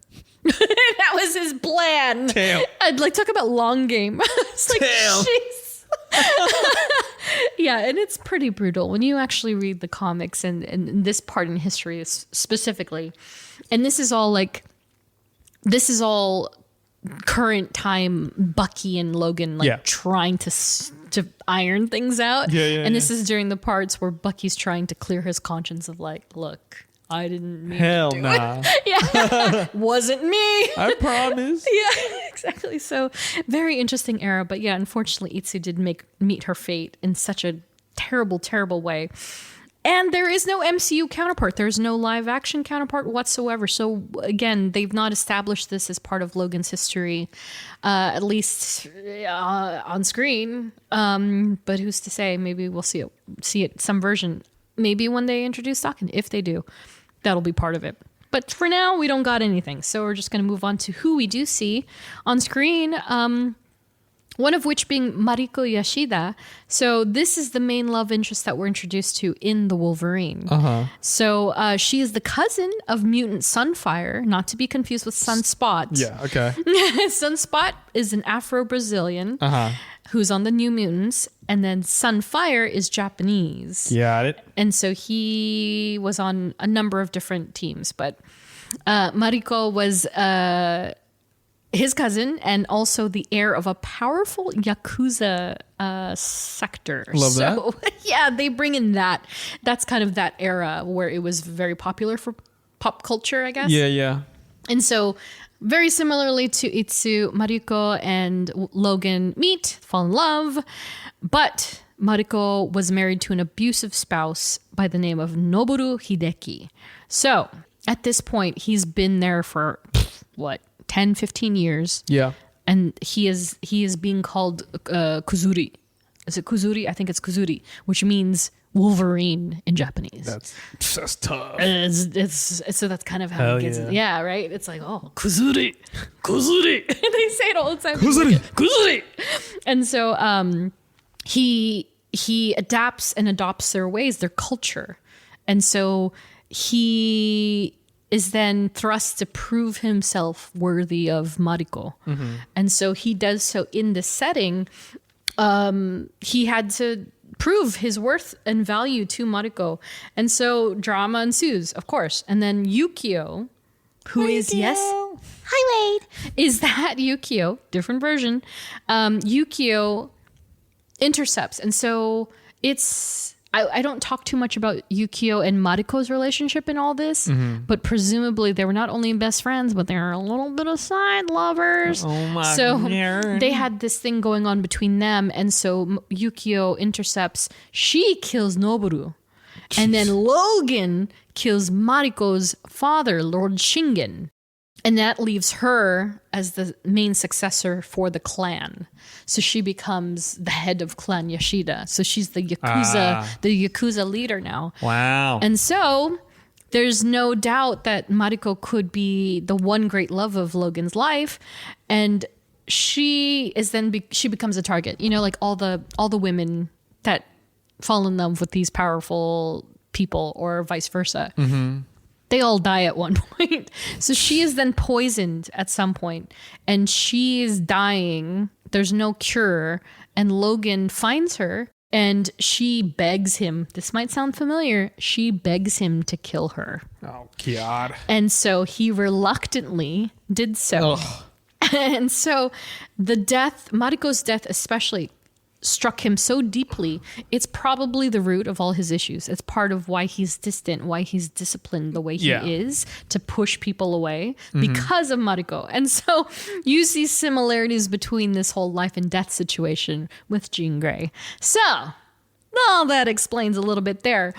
As for Mariko in live action, she's portrayed by Tao Okamoto in 2013's The Wolverine. Dude, I have to watch this, dude. You gotta watch it, man. It's on, I'm assuming it's on. It's on Disney the Plus. It's on the Plus. It's on the Plus, baby. D Plus. And so it's a pretty simple storyline. She's the granddaughter of Ichiro Yashida, a former officer that Logan saved in the 40s during the war. He has an estate. Yeah. She essentially has left all of it, but that makes her a mark for the Yakuza. And so she and Logan, like in the comics, they fall in love. They fall for one another during this entire journey of him trying to save her and all that stuff. But even after successfully saving her life, she doesn't die. Just spoiler alert, she doesn't die in this movie. Spoilers! God! She doesn't die. Sorry, but he didn't stay. He decided to return back to the States and be better. Be a better man. And then what? Days of Future Past was next, right? Yeah. Yeah, all right. I jumped with that one. But yeah, we have seen her in continuity, which is very interesting. And I believe she was portrayed by someone who at the time, she's like a supermodel. So very popular Japanese actress. And so, yeah, it's a lot better than I remember it being.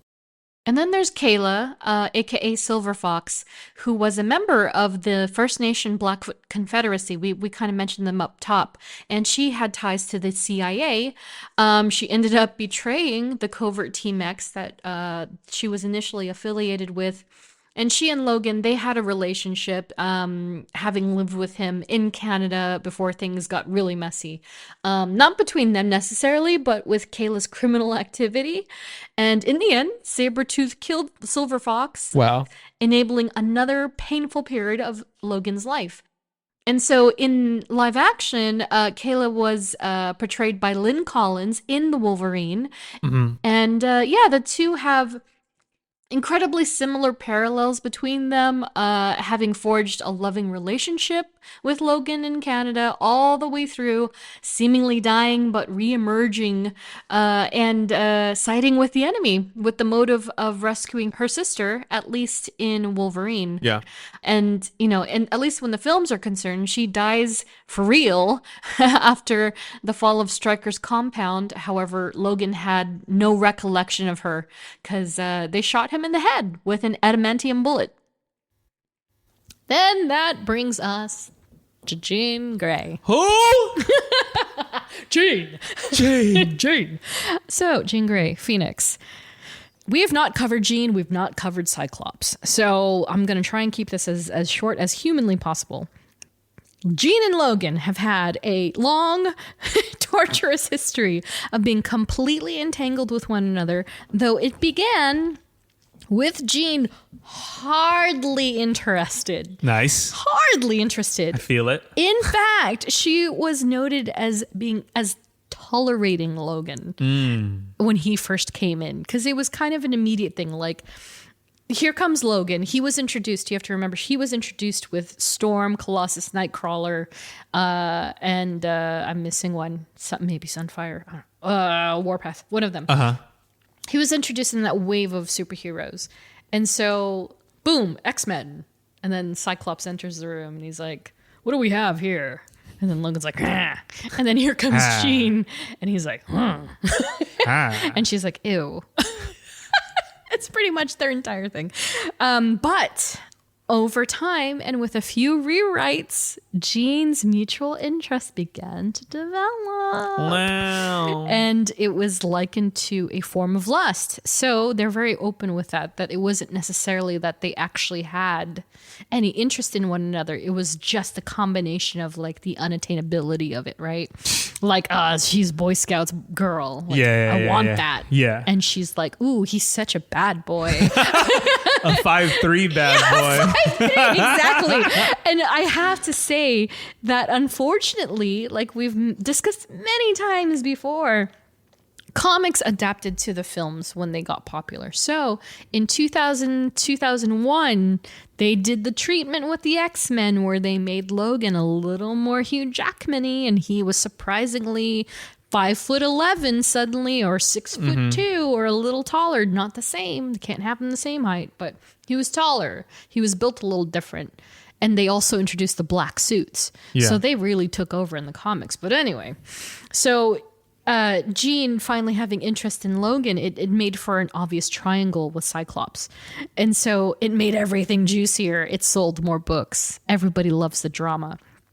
And so, of course, that's in combination with Cyclops' own issues. Yeah. And his tumultuous love journey and love history and his notorious emotional cheating. The man cannot not emotionally cheat on anybody he is with. He's always like looking or thinking about somebody else. Yeah, it's messed up, but I still love my problematic king.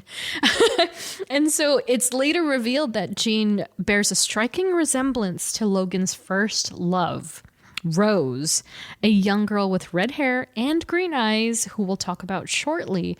And so I gotta show you a screenshot of Rose. So Rose is the third primary character that appeared in Origin, the comic book. So when all that squabbling was going down, when Jimmy was fighting Thomas and Dog and his mom was going crazy, Rose was there as well. And she's the one that ultimately led Logan to safety. And so, she bears a very strong resemblance to Jean Grey. Wow. Green eyes, red hair. And Wow. so she's really why he's so obsessed. It all started with her. And so, again, we'll talk about her shortly.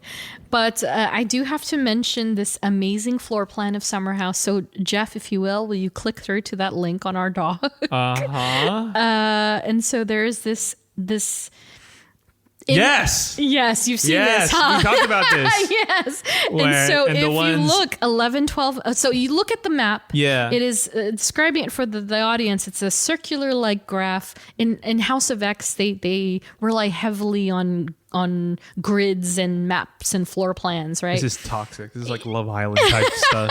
And so there's like a main table in the middle and all these circular apartment fixtures. And so every single one is a singular individual space except for bunks 11, 12, and 10.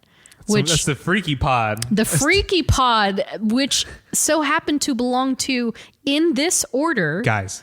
Cyclops, Jean, and Wolverine. And they all connect. So Jean's in the middle, guys. Jean's in the middle. This is some freaky stuff. So Jean was empowered and enabled to bounce between both rooms or connect all three if she so desired, or if any of them did for that matter. So they never said it out loud, but if you read House of X and Powers of X, there's this underlining throuple happening where Logan will have his arm around Scott and you're just like, what? And then the next panel, it's Jean and Cyclops like holding hands and you're like, okay. And then it's Jean with her hand on Logan, like around his shoulders. And you're just like, oh my God, they're doing it. Dude. But they never say it. It's so wild. So that floor plan did all the damage that they needed. That's crazy. Yeah. So, oh my God, it's so great. And also, in fact, oh my gosh, I was dying when I was doing this homework. If you look on the Wolverine Wikipedia page, there's an entire section devoted to Logan's queer reception. So there's a whole thing about it on Wikipedia. It's such a movement that it's on there, and it's hey man, I stand that. That's great. Go King. Go 200 years old. Tell me you weren't experimenting. And so Jean Grey Phoenix in live action in the MCU, portrayed by Famke Janssen, as well as Sophie Turner, first seen in 2000's X-Men and last seen in 2018-19's Dark Phoenix. Yes. Yeah, we haven't seen Jean in a minute now, huh? And so I wonder who will play her next. I know it's going to be so hard to find somebody really, really fit the bill. Ariana Grande. Imagine. I just thought of the first redhead. Yeah. Is she redhead? Oh, I guess she was in Cat and whatever. Is she naturally a redhead? No. She's naturally blonde. She's brunette. Brunette? She's definitely brunette. Yeah. I forget. Ariana? Yeah. She tweaking. bleached her hair. There's a whole thing. I had to go down this like rabbit hole. I'm like, why does Ariana Grande wear ponytails? And it's because she fried her hair, dyeing it red so much. That's right. So yeah, so not Ariana Grande. But I would like to see like a natural redhead at one point. Emma Stone. I mean, she's blonde. Oh, she is. Yeah, she dyes her hair. I don't know it. Who's a natural redhead actor? There are a few, but like Isla Fisher and Amy Adams. Bryce Dallas Howard. And the one that they confuse her for. Oh my gosh, what's her name? It's on the tip. I could see my Jessica Chastain. But she was already Yeah, she was in X-Men actually. Funny enough. So we'll see. But the dynamic between Jean and Logan begins almost immediately in the X-Men film when she was taking his vitals and like looking at him all shirtless, and it's so ridiculous in like retrospect. And again, the entire thing with Cyclops is so wild. The catalyst of the love triangle is quite literally when Cyclops walks into the room, and what did he say? Is like something about my girl.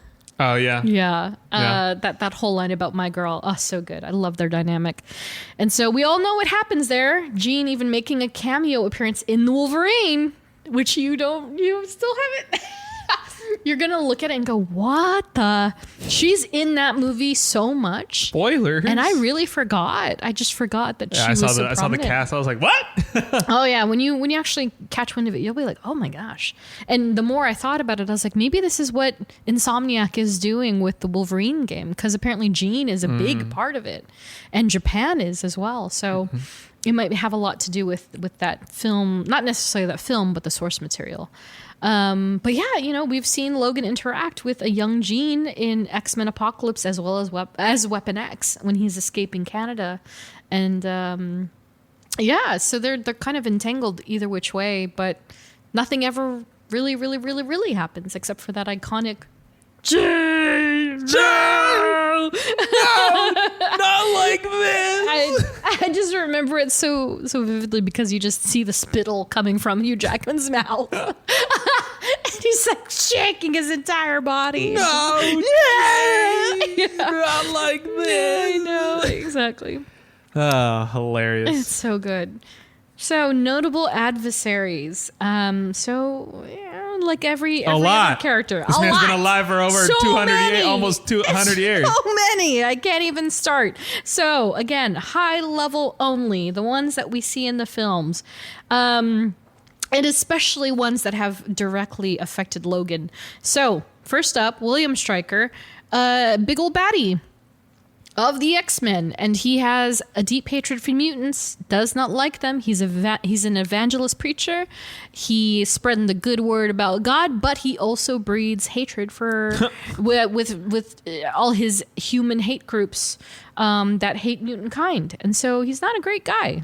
And so believe it or not, these two, they don't actually have anything to do with one another in the comics so much.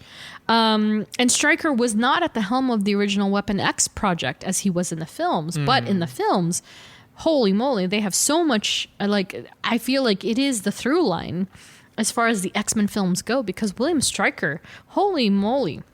I'm saying holy moly a lot because I'm holy moly. He's an icon. He's an icon in the films. And of course, he was first portrayed by Brian Cox in X2, and then Danny Huston in X-Men Origins Wolverine, and then Josh Hellman in X-Men Days of Future Past, and then Josh Hellman again in Apocalypse. He was in 4 films, which is a lot of films for a villain to be in. Yikes.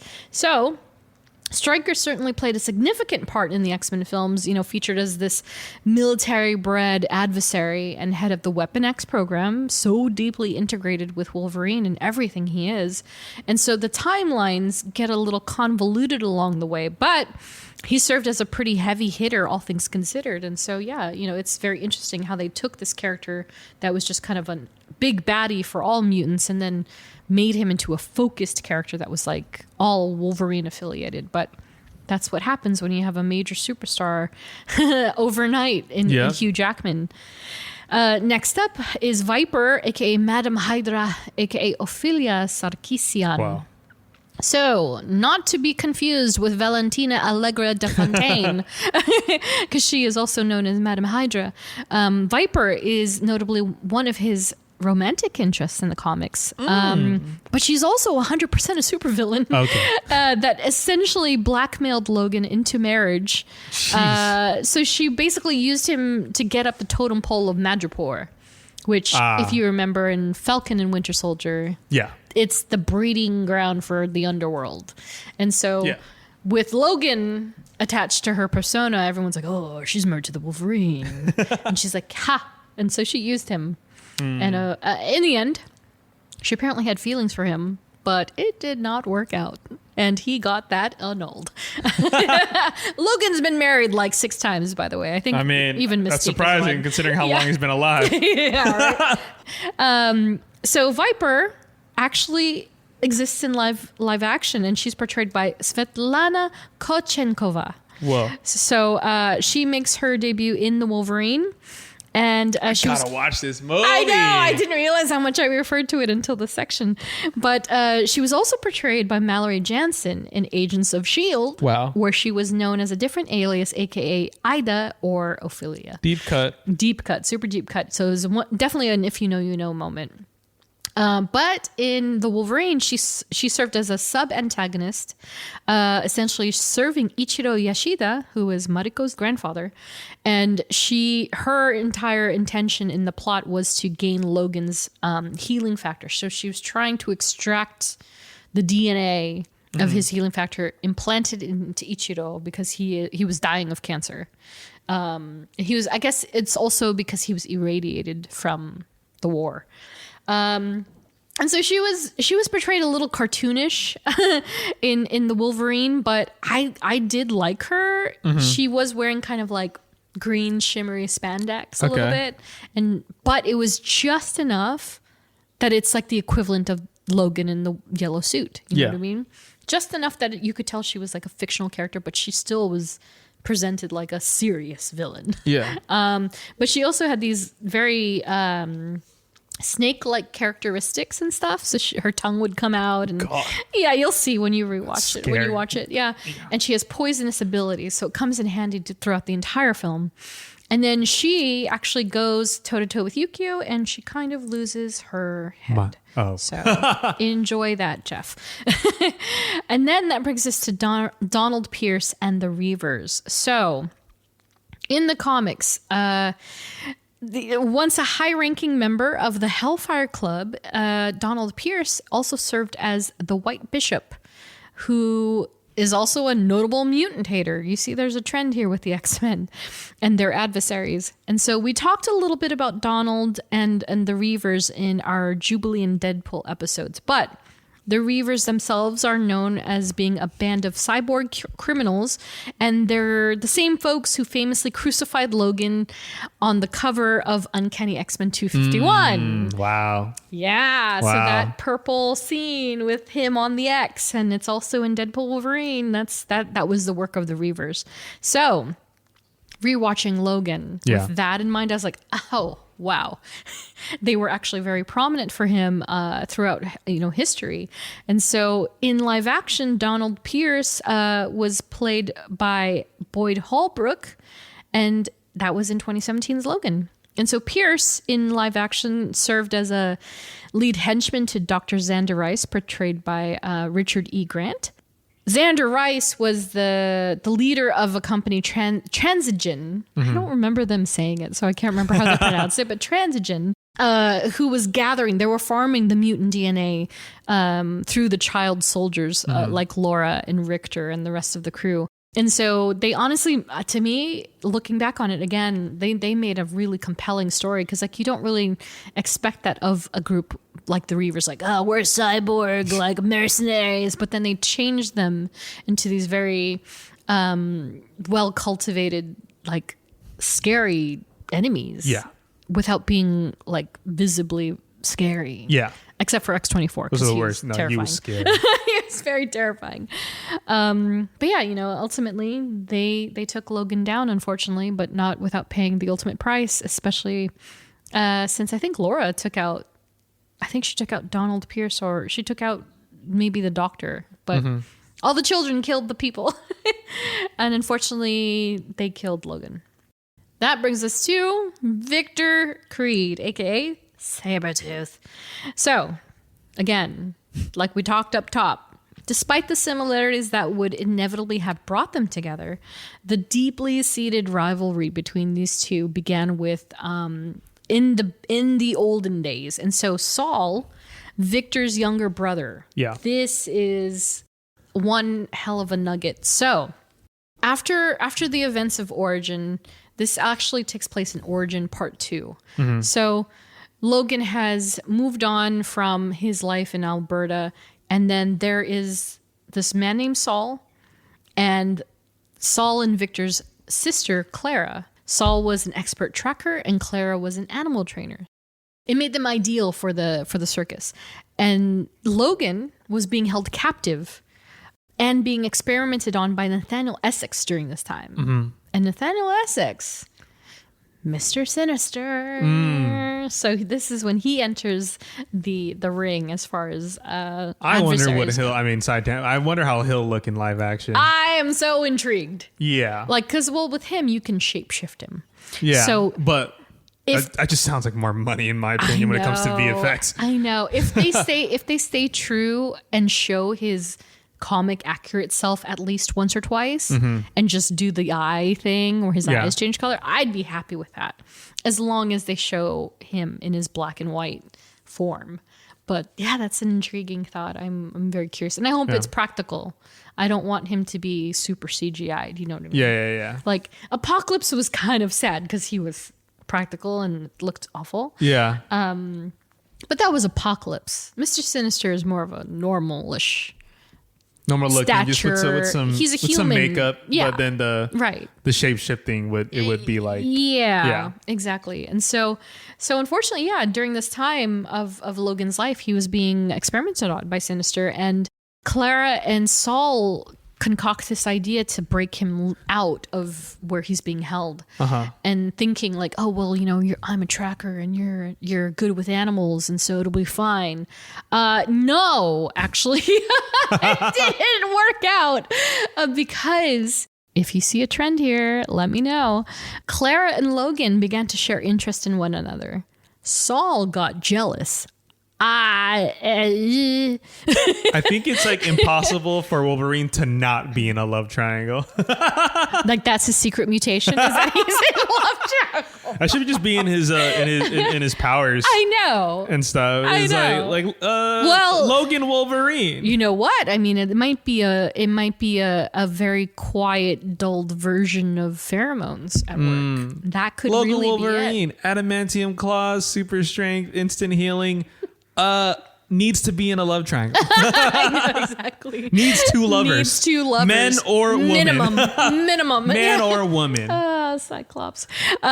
So Saul gets jealous for reasons you can't imagine. Then he sells them out to Sinister. And then Logan kills Saul.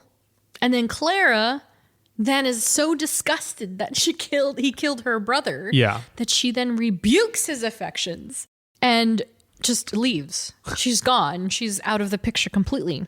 And so the way that this all goes back to Victor Creed is not only because they're his siblings, but Victor's twisted tradition was that he would beat his younger brother on his birthday.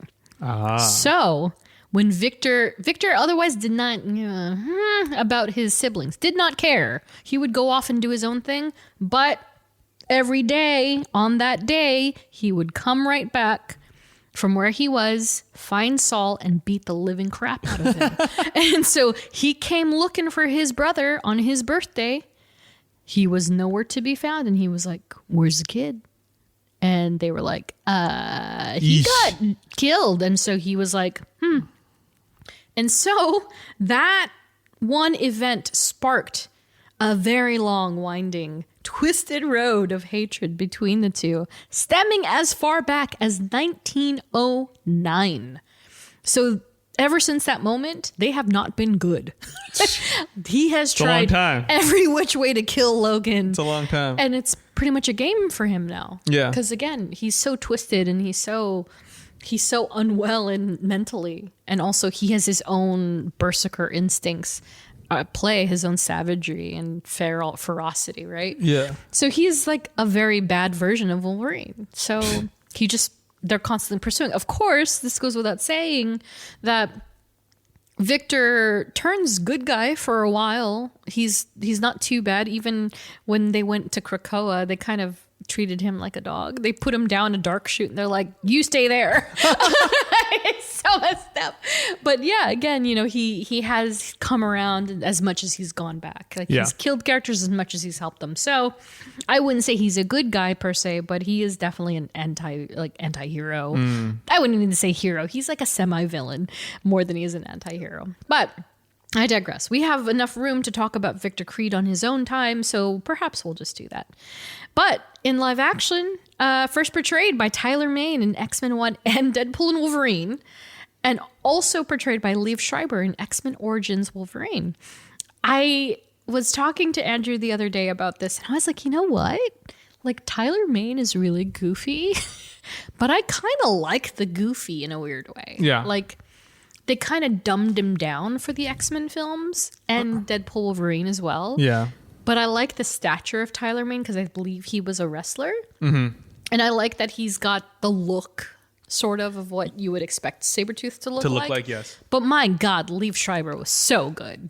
Probably one of the better parts of that movie. Yeah, for sure. Yeah, undoubtedly. I had moments where I was like, oh yeah, he was in Origins. Yeah. Because he was so good that I forgot he was in the worst movie.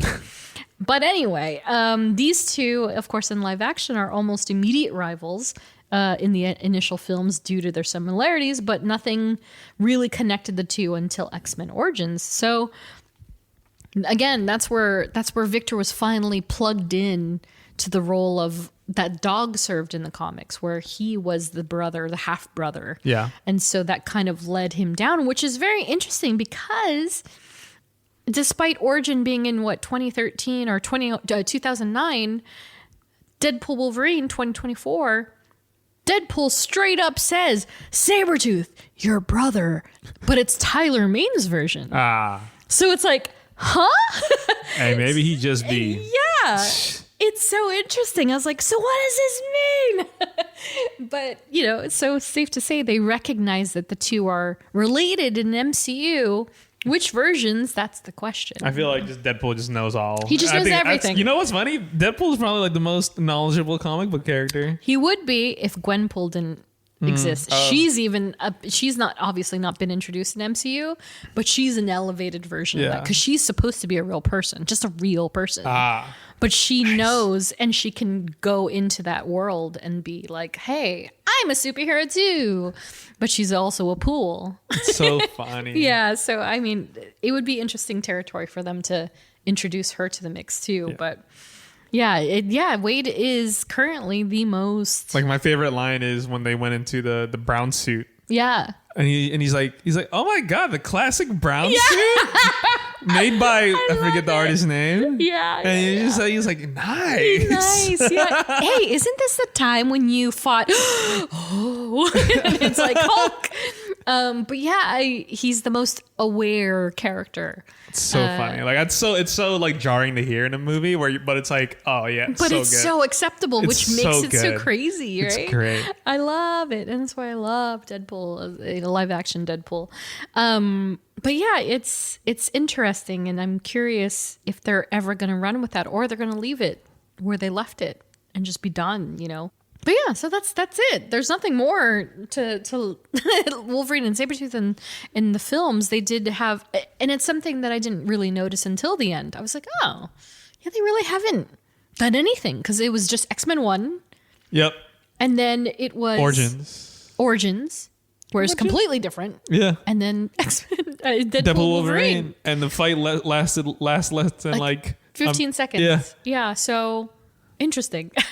It's an interesting dynamic. So yeah, I'm curious if they'll do anything in the future, but even if they didn't, I'd be okay with it, because unless it was Liev Schreiber, that'd be he was a good intriguing. one. I do remember that being like, oh, this guy's good. I didn't like, what did Wade call it, like with a bag lady's nails or something. Oh yeah, I didn't love that whole thing going on, but it made sense because it's he doesn't have claws. Nails, yeah, the long nails. But yeah, that's Sabretooth. And so again, like, that's barely scratching the surface as far as those two are concerned, especially in the comics. But we will probably talk about Sabretooth on his own time, one way or another. So that leaves us with other versions and other media. Didn't get too deep here. As far as variants are concerned, there are hordes of Wolverine variants in the ether. Many we even got to see in Deadpool and Wolverine, which is such a great surprise. And then some of them aren't even variants. They're just different eras of Logan's lifetime, We've seen so much of him. Again, it's so cool that I know it took 25 years, but we got really good coverage of that character. So Yeah. it's all the more reason to perhaps not keep using him and move on to one of the other Wolverines. And then there's in video games, Logan first hit the scene with a video game in 1991 in all its 8-bit glory with 5 subsequent releases on multiple platforms. So again, Wolverine is undoubtedly one of the most popular Marvel characters there is. Yeah. Perhaps even the most popular X-Men character for sure. So much that he had 6 video games for himself, which is so crazy to think about because, 13 films, 10 appearances in films and 2 solo films at least, and then all the other stuff. Then 6 video games on top of it. So crazy. And that's not including the X-Men or Marvel games that he's in. So he's pretty much in every major game. That then, of course, leaves us with the very anticipated Marvel's Wolverine from Insomniac Games, currently in development, with a potential 2025 or 2026 I'm release. waiting for it. I am waiting for it. Gosh, yeah. I mean, I can't remember if we talked about this. Maybe we did in Deadpool Wolverine, but did you see the leaked stuff? I did. I saw them all. Yeah, I saw them all too. I couldn't resist. I was like, no, I got to see this. I was like, yeah, I mean, It it looks looks fun. I mean, great. just from the leaks, I'm like, dude, yes, give it to me. It looks amazing. Need it. Yeah, I really, really need it. And so Imagine all the different Logan suits. I know. Oh, they're gonna make a killing. I'm gonna be Age of Apocalypse Logan all the time. That one or a brown suit for sure. But interestingly enough, it's rumored or even been leaked. I'm not even sure if it's real or not, but it seems real. That Liam McIntyre, known for his work on Spartacus, he was the second one, may be voicing Logan for the game. So if you're familiar with Liam at all, it's an interesting take. Not interesting take, but he has a good voice to him. So if Okay. it's really him, I'm very curious how this is going to go down. I did not expect him. I'll say that much. Yeah, I need that game. I love would those love that games, game. the Yeah. Insomniac comic games, because like I'm discovering lore Yeah. that I'm maybe not aware of, or I'm Right. like, oh, I recognize that. So that's why I love those Insomnia games. Oh, they're 'Cause just they so good. really like Yeah. they pick so many characters out. Yeah, exactly. And with Wolverine, oh my gosh. Especially if they go through different eras too. Yeah. Oh, holy. oh yeah. So, in animation, Cal Dodd, oh my gosh, he's really kind of the staple Yeah. of what Wolverine, quote unquote, sounds like. And so I mentioned this in our Deadpool Wolverine episode that even Hugh Jackman has admitted Cal Dodd was his reference for voicing Logan. So Cal voiced the character in both X-Men the Animated Series as well as X-Men 97. And I just met him for the first time That you did. this past San Diego Comic-Con. And so I didn't mention this in the previous episode, but it was so interesting because if you come to know or hear anything about Cal Dodd, it's that he's a character. He's a character. Yeah. And he is like a Canadian version of Hugh Jackman in a weird way because That's hilarious. he's a stage actor. Yeah, He's yeah. done theater. He's done television, radio, all that stuff. He's a singer. Yeah. But he's also Wolverine. Nice. He's done it all. Yeah, he's done it all. So he has a story for anything and everything. And so when I went up to him and he was like, "Oh, hello there, darling." And he took my thing and he was like, "Oh, what's your name?" And I just did the whole, thing. And I was like, "Oh, it's so nice to meet you. I've loved you since I was a child. You really brought something Yeah, yeah, special yeah. to this character." And I've said everything I could possibly say to him. And he was like, "Oh, thank you so much." And you could hear it sometimes in his voice, like the Logan, right? But his real voice doesn't really sound like Logan. But he has these little things that he does These that you're just like, nuances, yeah, you hear it. And then so he looked at this thing and it's essentially all the X-Men lined up. And he was like, "So where did you want me to sign?" And I was like, "Oh, wherever you want." And he's like, "What about your Cyclops?" And I was like, "Okay." And I didn't want to say anything because Norm Spencer is the original voice actor. He passed away some time ago, so I didn't want to say anything like that. And he goes, you know what one of my favorite lines is?" And I was like, "What?" And he goes, "Well, there's this scene." And it's funny because he's setting it up like I've never seen it, but I know it perhaps Yeah. more than he does. Yeah. And so he's setting it up for him, and he goes, well, you know, he was trying to be with Jean. You know, he's in love with Jean. And, you know, he had a squabble and she ran off and she went to Cyclops and kissed him. And Logan was just, you know, he's really fired up. And then so, you know what Logan does? And I was like, what? What does he do? I know what he does, but I want him to say it. And he goes, he goes into the garage and he sees Cyclops' car and he goes, and he flips the top off. And he goes, and I forget who came into the room, and he said, tell Cyclops I made him a convertible. And I was like, in my brain, I was like, he's going to say it. He's going to say it. And I had like a Deadpool moment of like, he's going to say it. Tell Cyclops I made him a convertible. And I was like, oh my God. He did Yes. it. And then he like, just like, and he's like, so I hope you enjoy this. And I was like, thank you. And then he wrote it on He wrote the line. this little line Wow. on the signature. Tell Cyclops. Yeah, Made him look, and that's they made him wow. look That's comfortable. awesome. He's so funny. And I was like, oh my God, bless you, Keldon. Tell Cyclops I made him a convertible. Absolutely love Cal Dodd. Again, he's been voiced by many people, very many talented people. I worked with one of them, not on the same project, but Steve Blum also voiced Wolverine. And so there's an interesting story that the Houstons or even the Leewalds will tell you is that Logan was originally depicted as an Australian because when Pride of the X-Men, the first X-Men cartoon came out, Yeah. Crocodile Dundee was very popular because it was in the late 80s. And Yeah. so they were like, oh, we got to have an Australian. And so much to the dismay of the creators of Wolverine, one of which is Canadian, they were like, oh, well, okay. And it didn't quite work out. So when they rehashed the show and made X-Men 92, they changed him back to Canadian. And Cal Dodd is also Canadian. So it's a full circle of Canadians here. Yeah, amazing stuff. And so much love to the animated series voices, especially Cal Dodd. So almost was. We got a comment from Ariel Tima on Instagram. Ariel! If not Hugh, then who? Do you even know? I had no way. None. I mean, at this point, it's ingrained. Oh, it's I couldn't over. imagine. It's over. Yeah. I There's no way. couldn't. Yeah.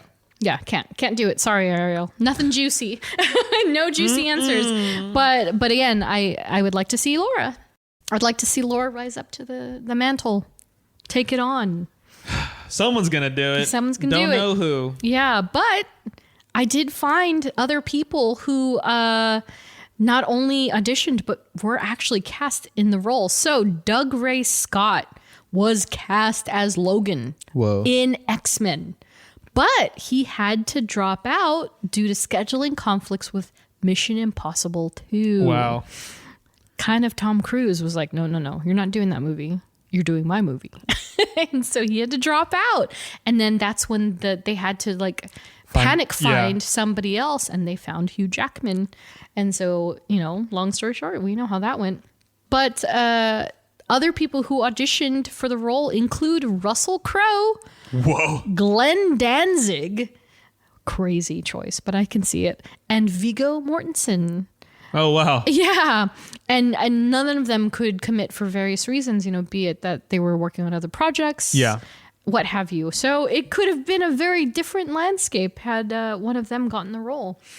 But yeah, that's pretty much where it ends. I think I saw somebody else pop up the other day, and I think it was a wrestler that had auditioned for it too. Interesting. But yeah, none of them quite got it. It was all Hugh right from the get-go. And I can imagine now they're like, damn. But who would say that it would have ended up the same? It wouldn't have been the same, at all. So, future of the character in the MCU? I mean, there's a future, but it's not like... It's not what we expect. Yeah. I don't know. Like, I always want to say, I think Hugh's done. Like, that is such a good, storybook, just closed book ending. And he's done. Yeah. Like, he doesn't have to come back. Yeah. If I anything, agree. it's just gratuitous at that point. I agree. Because, again, Logan was so good. Yeah. How do you even top that? I wouldn't say they necessarily topped it with Deadpool Wolverine. I think they fully paid it off in a really I good think it's way. like a good full circle closure moment. Yes, exactly. And so, yeah, it wasn't to be topped at all, but they gave him some like I due. am like satisfied seeing that. Yes, for sure. Like whatever happened in that Yeah. movie, I am like, that is. Yeah. I am good. I'm good. on Hugh Jackman's Wolverine. Exactly. Like he did what he wanted to do. Yeah. Fans see what they wanted to see. Yeah. Yeah. As in terms of Logan, yeah. Yeah. You can't. I You can't. beat it. I mean, it's weird to say because it's like he's been playing it for 20 years. Yeah. But I think like I don't know. Yeah. So, pivot question: do you think that when the X-Men finally make entry, And that's when I'll get proven wrong. But it won't be Hugh. It won't. right? Be. No, there's no way. I don't they think can't so. be. They just can't rewrite it over and over again. It's and also he's so much older it's not. than what they're probably Dude, gonna. just get Henry Cavill to run that thing back. You think? He'll be the first person in history to play two titular yeah. comic book heroes. Well, 3 if you want to count pop culture and science fiction because he's also The Witcher. The Witcher, that's right. Yeah. So it's like icon. Yeah. the Cavalry. Cavalry. But I when know. it comes to Wolverine, I don't know. And then whenever they do live action X-Men, whenever that may be, Yeah. I feel like it won't be for a while since, Yeah. they want to establish probably the first family first. Yeah. Make sure that's good. Yeah. Get that ensemble going. And then if they feel comfortable, then it's like, boom, let's get these mutants in. And let's just get this mutant civil war going, let's get crazy. That's gonna be so. But crazy. that's not for a while. Yeah, I don't. So I don't know. Yeah, gosh, it'll be so interesting once it starts to happen. Well, as we have seen in the Captain America leaks, the new metal that they have come across is in fact adamantium, and it's found in I think offshore in Namor's territory. Yeah. And Namor is also a mutant. So there's some implications happening. But, again, we'll see it or we won't. Yeah. Who knows? There's a lot to play with, but only time will tell. So, last but not least, suggested reading. This was very difficult for me. There's so much good Wolverine content out there. So, if you want top 4 per me, the original Wolverine solo title from Chris Claremont, Frank Miller, and Joe Rubinstein. Definitely not one to miss. Origin, as I mentioned many times, from Bill Jemas, Paul Jenkins, Joe Quesada, Andy Kubert, and Richard Eisenov. Incredible Hulk 340! That's the one with the brown A! From Todd McFarlane, Bob Wyacek, and Petra Scottis. That's the one. Yeah, that's the follow-up fight from the original 181. So that's the brown suit. And you know what makes that scene so much more interesting is that not only is he in the brown suit, but the X-Men are there. So it was, I believe it was Rogue, Psylocke, original Betsy Braddock in her English body Psylocke, Dazzler, Longshot, and I want to say Colossus. I could be wrong, but I believe that was you. the group. That was the group that was with him when he fought the Hulk. Wow. And it's a whole thing, like the plane crashes, Hulk is gray. Yep. And he's like, I remember you. And then Wolverine's like, and he tried to take him down and it didn't work. Like it really didn't work. And he was like, pretend you don't know him. Yeah, well, we're done here. And he tried to get away, and Hulk was like, "That's not good, puny mutant." Yeah, like That's so it's funny. such a good issue. And then, of course, virtually any Wolverine title. So if it says Wolverine, or it's Weapon X, or it's some sort of Logan amalgamation, it's probably a good comic title. So they're mostly good. They're mostly great. Give them a read. And with all of that said, holy moly. That is a lot of... That is a lot of Logan. That is. Yeah. End of the show, friends. End of the show. You have made it this far. Thank you so much for sticking with us. Thanks for listening. So, next episode, we have cleared another sweep of X-Men and X-Men adjacent characters. Thank Jeebus. I know. So we actually have a mini Marvel up next. Woo! So we're just going to chit chat maybe on camera about the latest Marvel Universe Knick-knack, stuff. patty whack. Give a dog Logan a bone. Exactly. Join us in about 2 weeks for that. And last but certainly not least, thank you to all of our Patreon supporters. Whether you're subscribed for free, you're giving us $1 a month, or you're part of this We Are Groot salute, thank you so much for your support. And you can join in our show notes as well as on our website. But thanks to Nats, Laura, Andrea, Katie, Ariel, Ashley, Chris, Robin, Joe, Liz, Edgar, Ed, Sherry, Melanie, Jenny, Tyler, and Andrew. Woo! And I gotta say, Jeff is still saluting. He is saluted in all 89 plus episodes Every single of this one. show. Yeah. Don't miss it. If you like what you hear, please follow us on social, STRKCNTRST, and review, rate, or subscribe to the show and get our episodes continuously. Once again, thanks for listening. We will catch y'all in the next one. See you later. Bye. Bye, bub. Bee-bub. You would die for them. No, not for them. For you.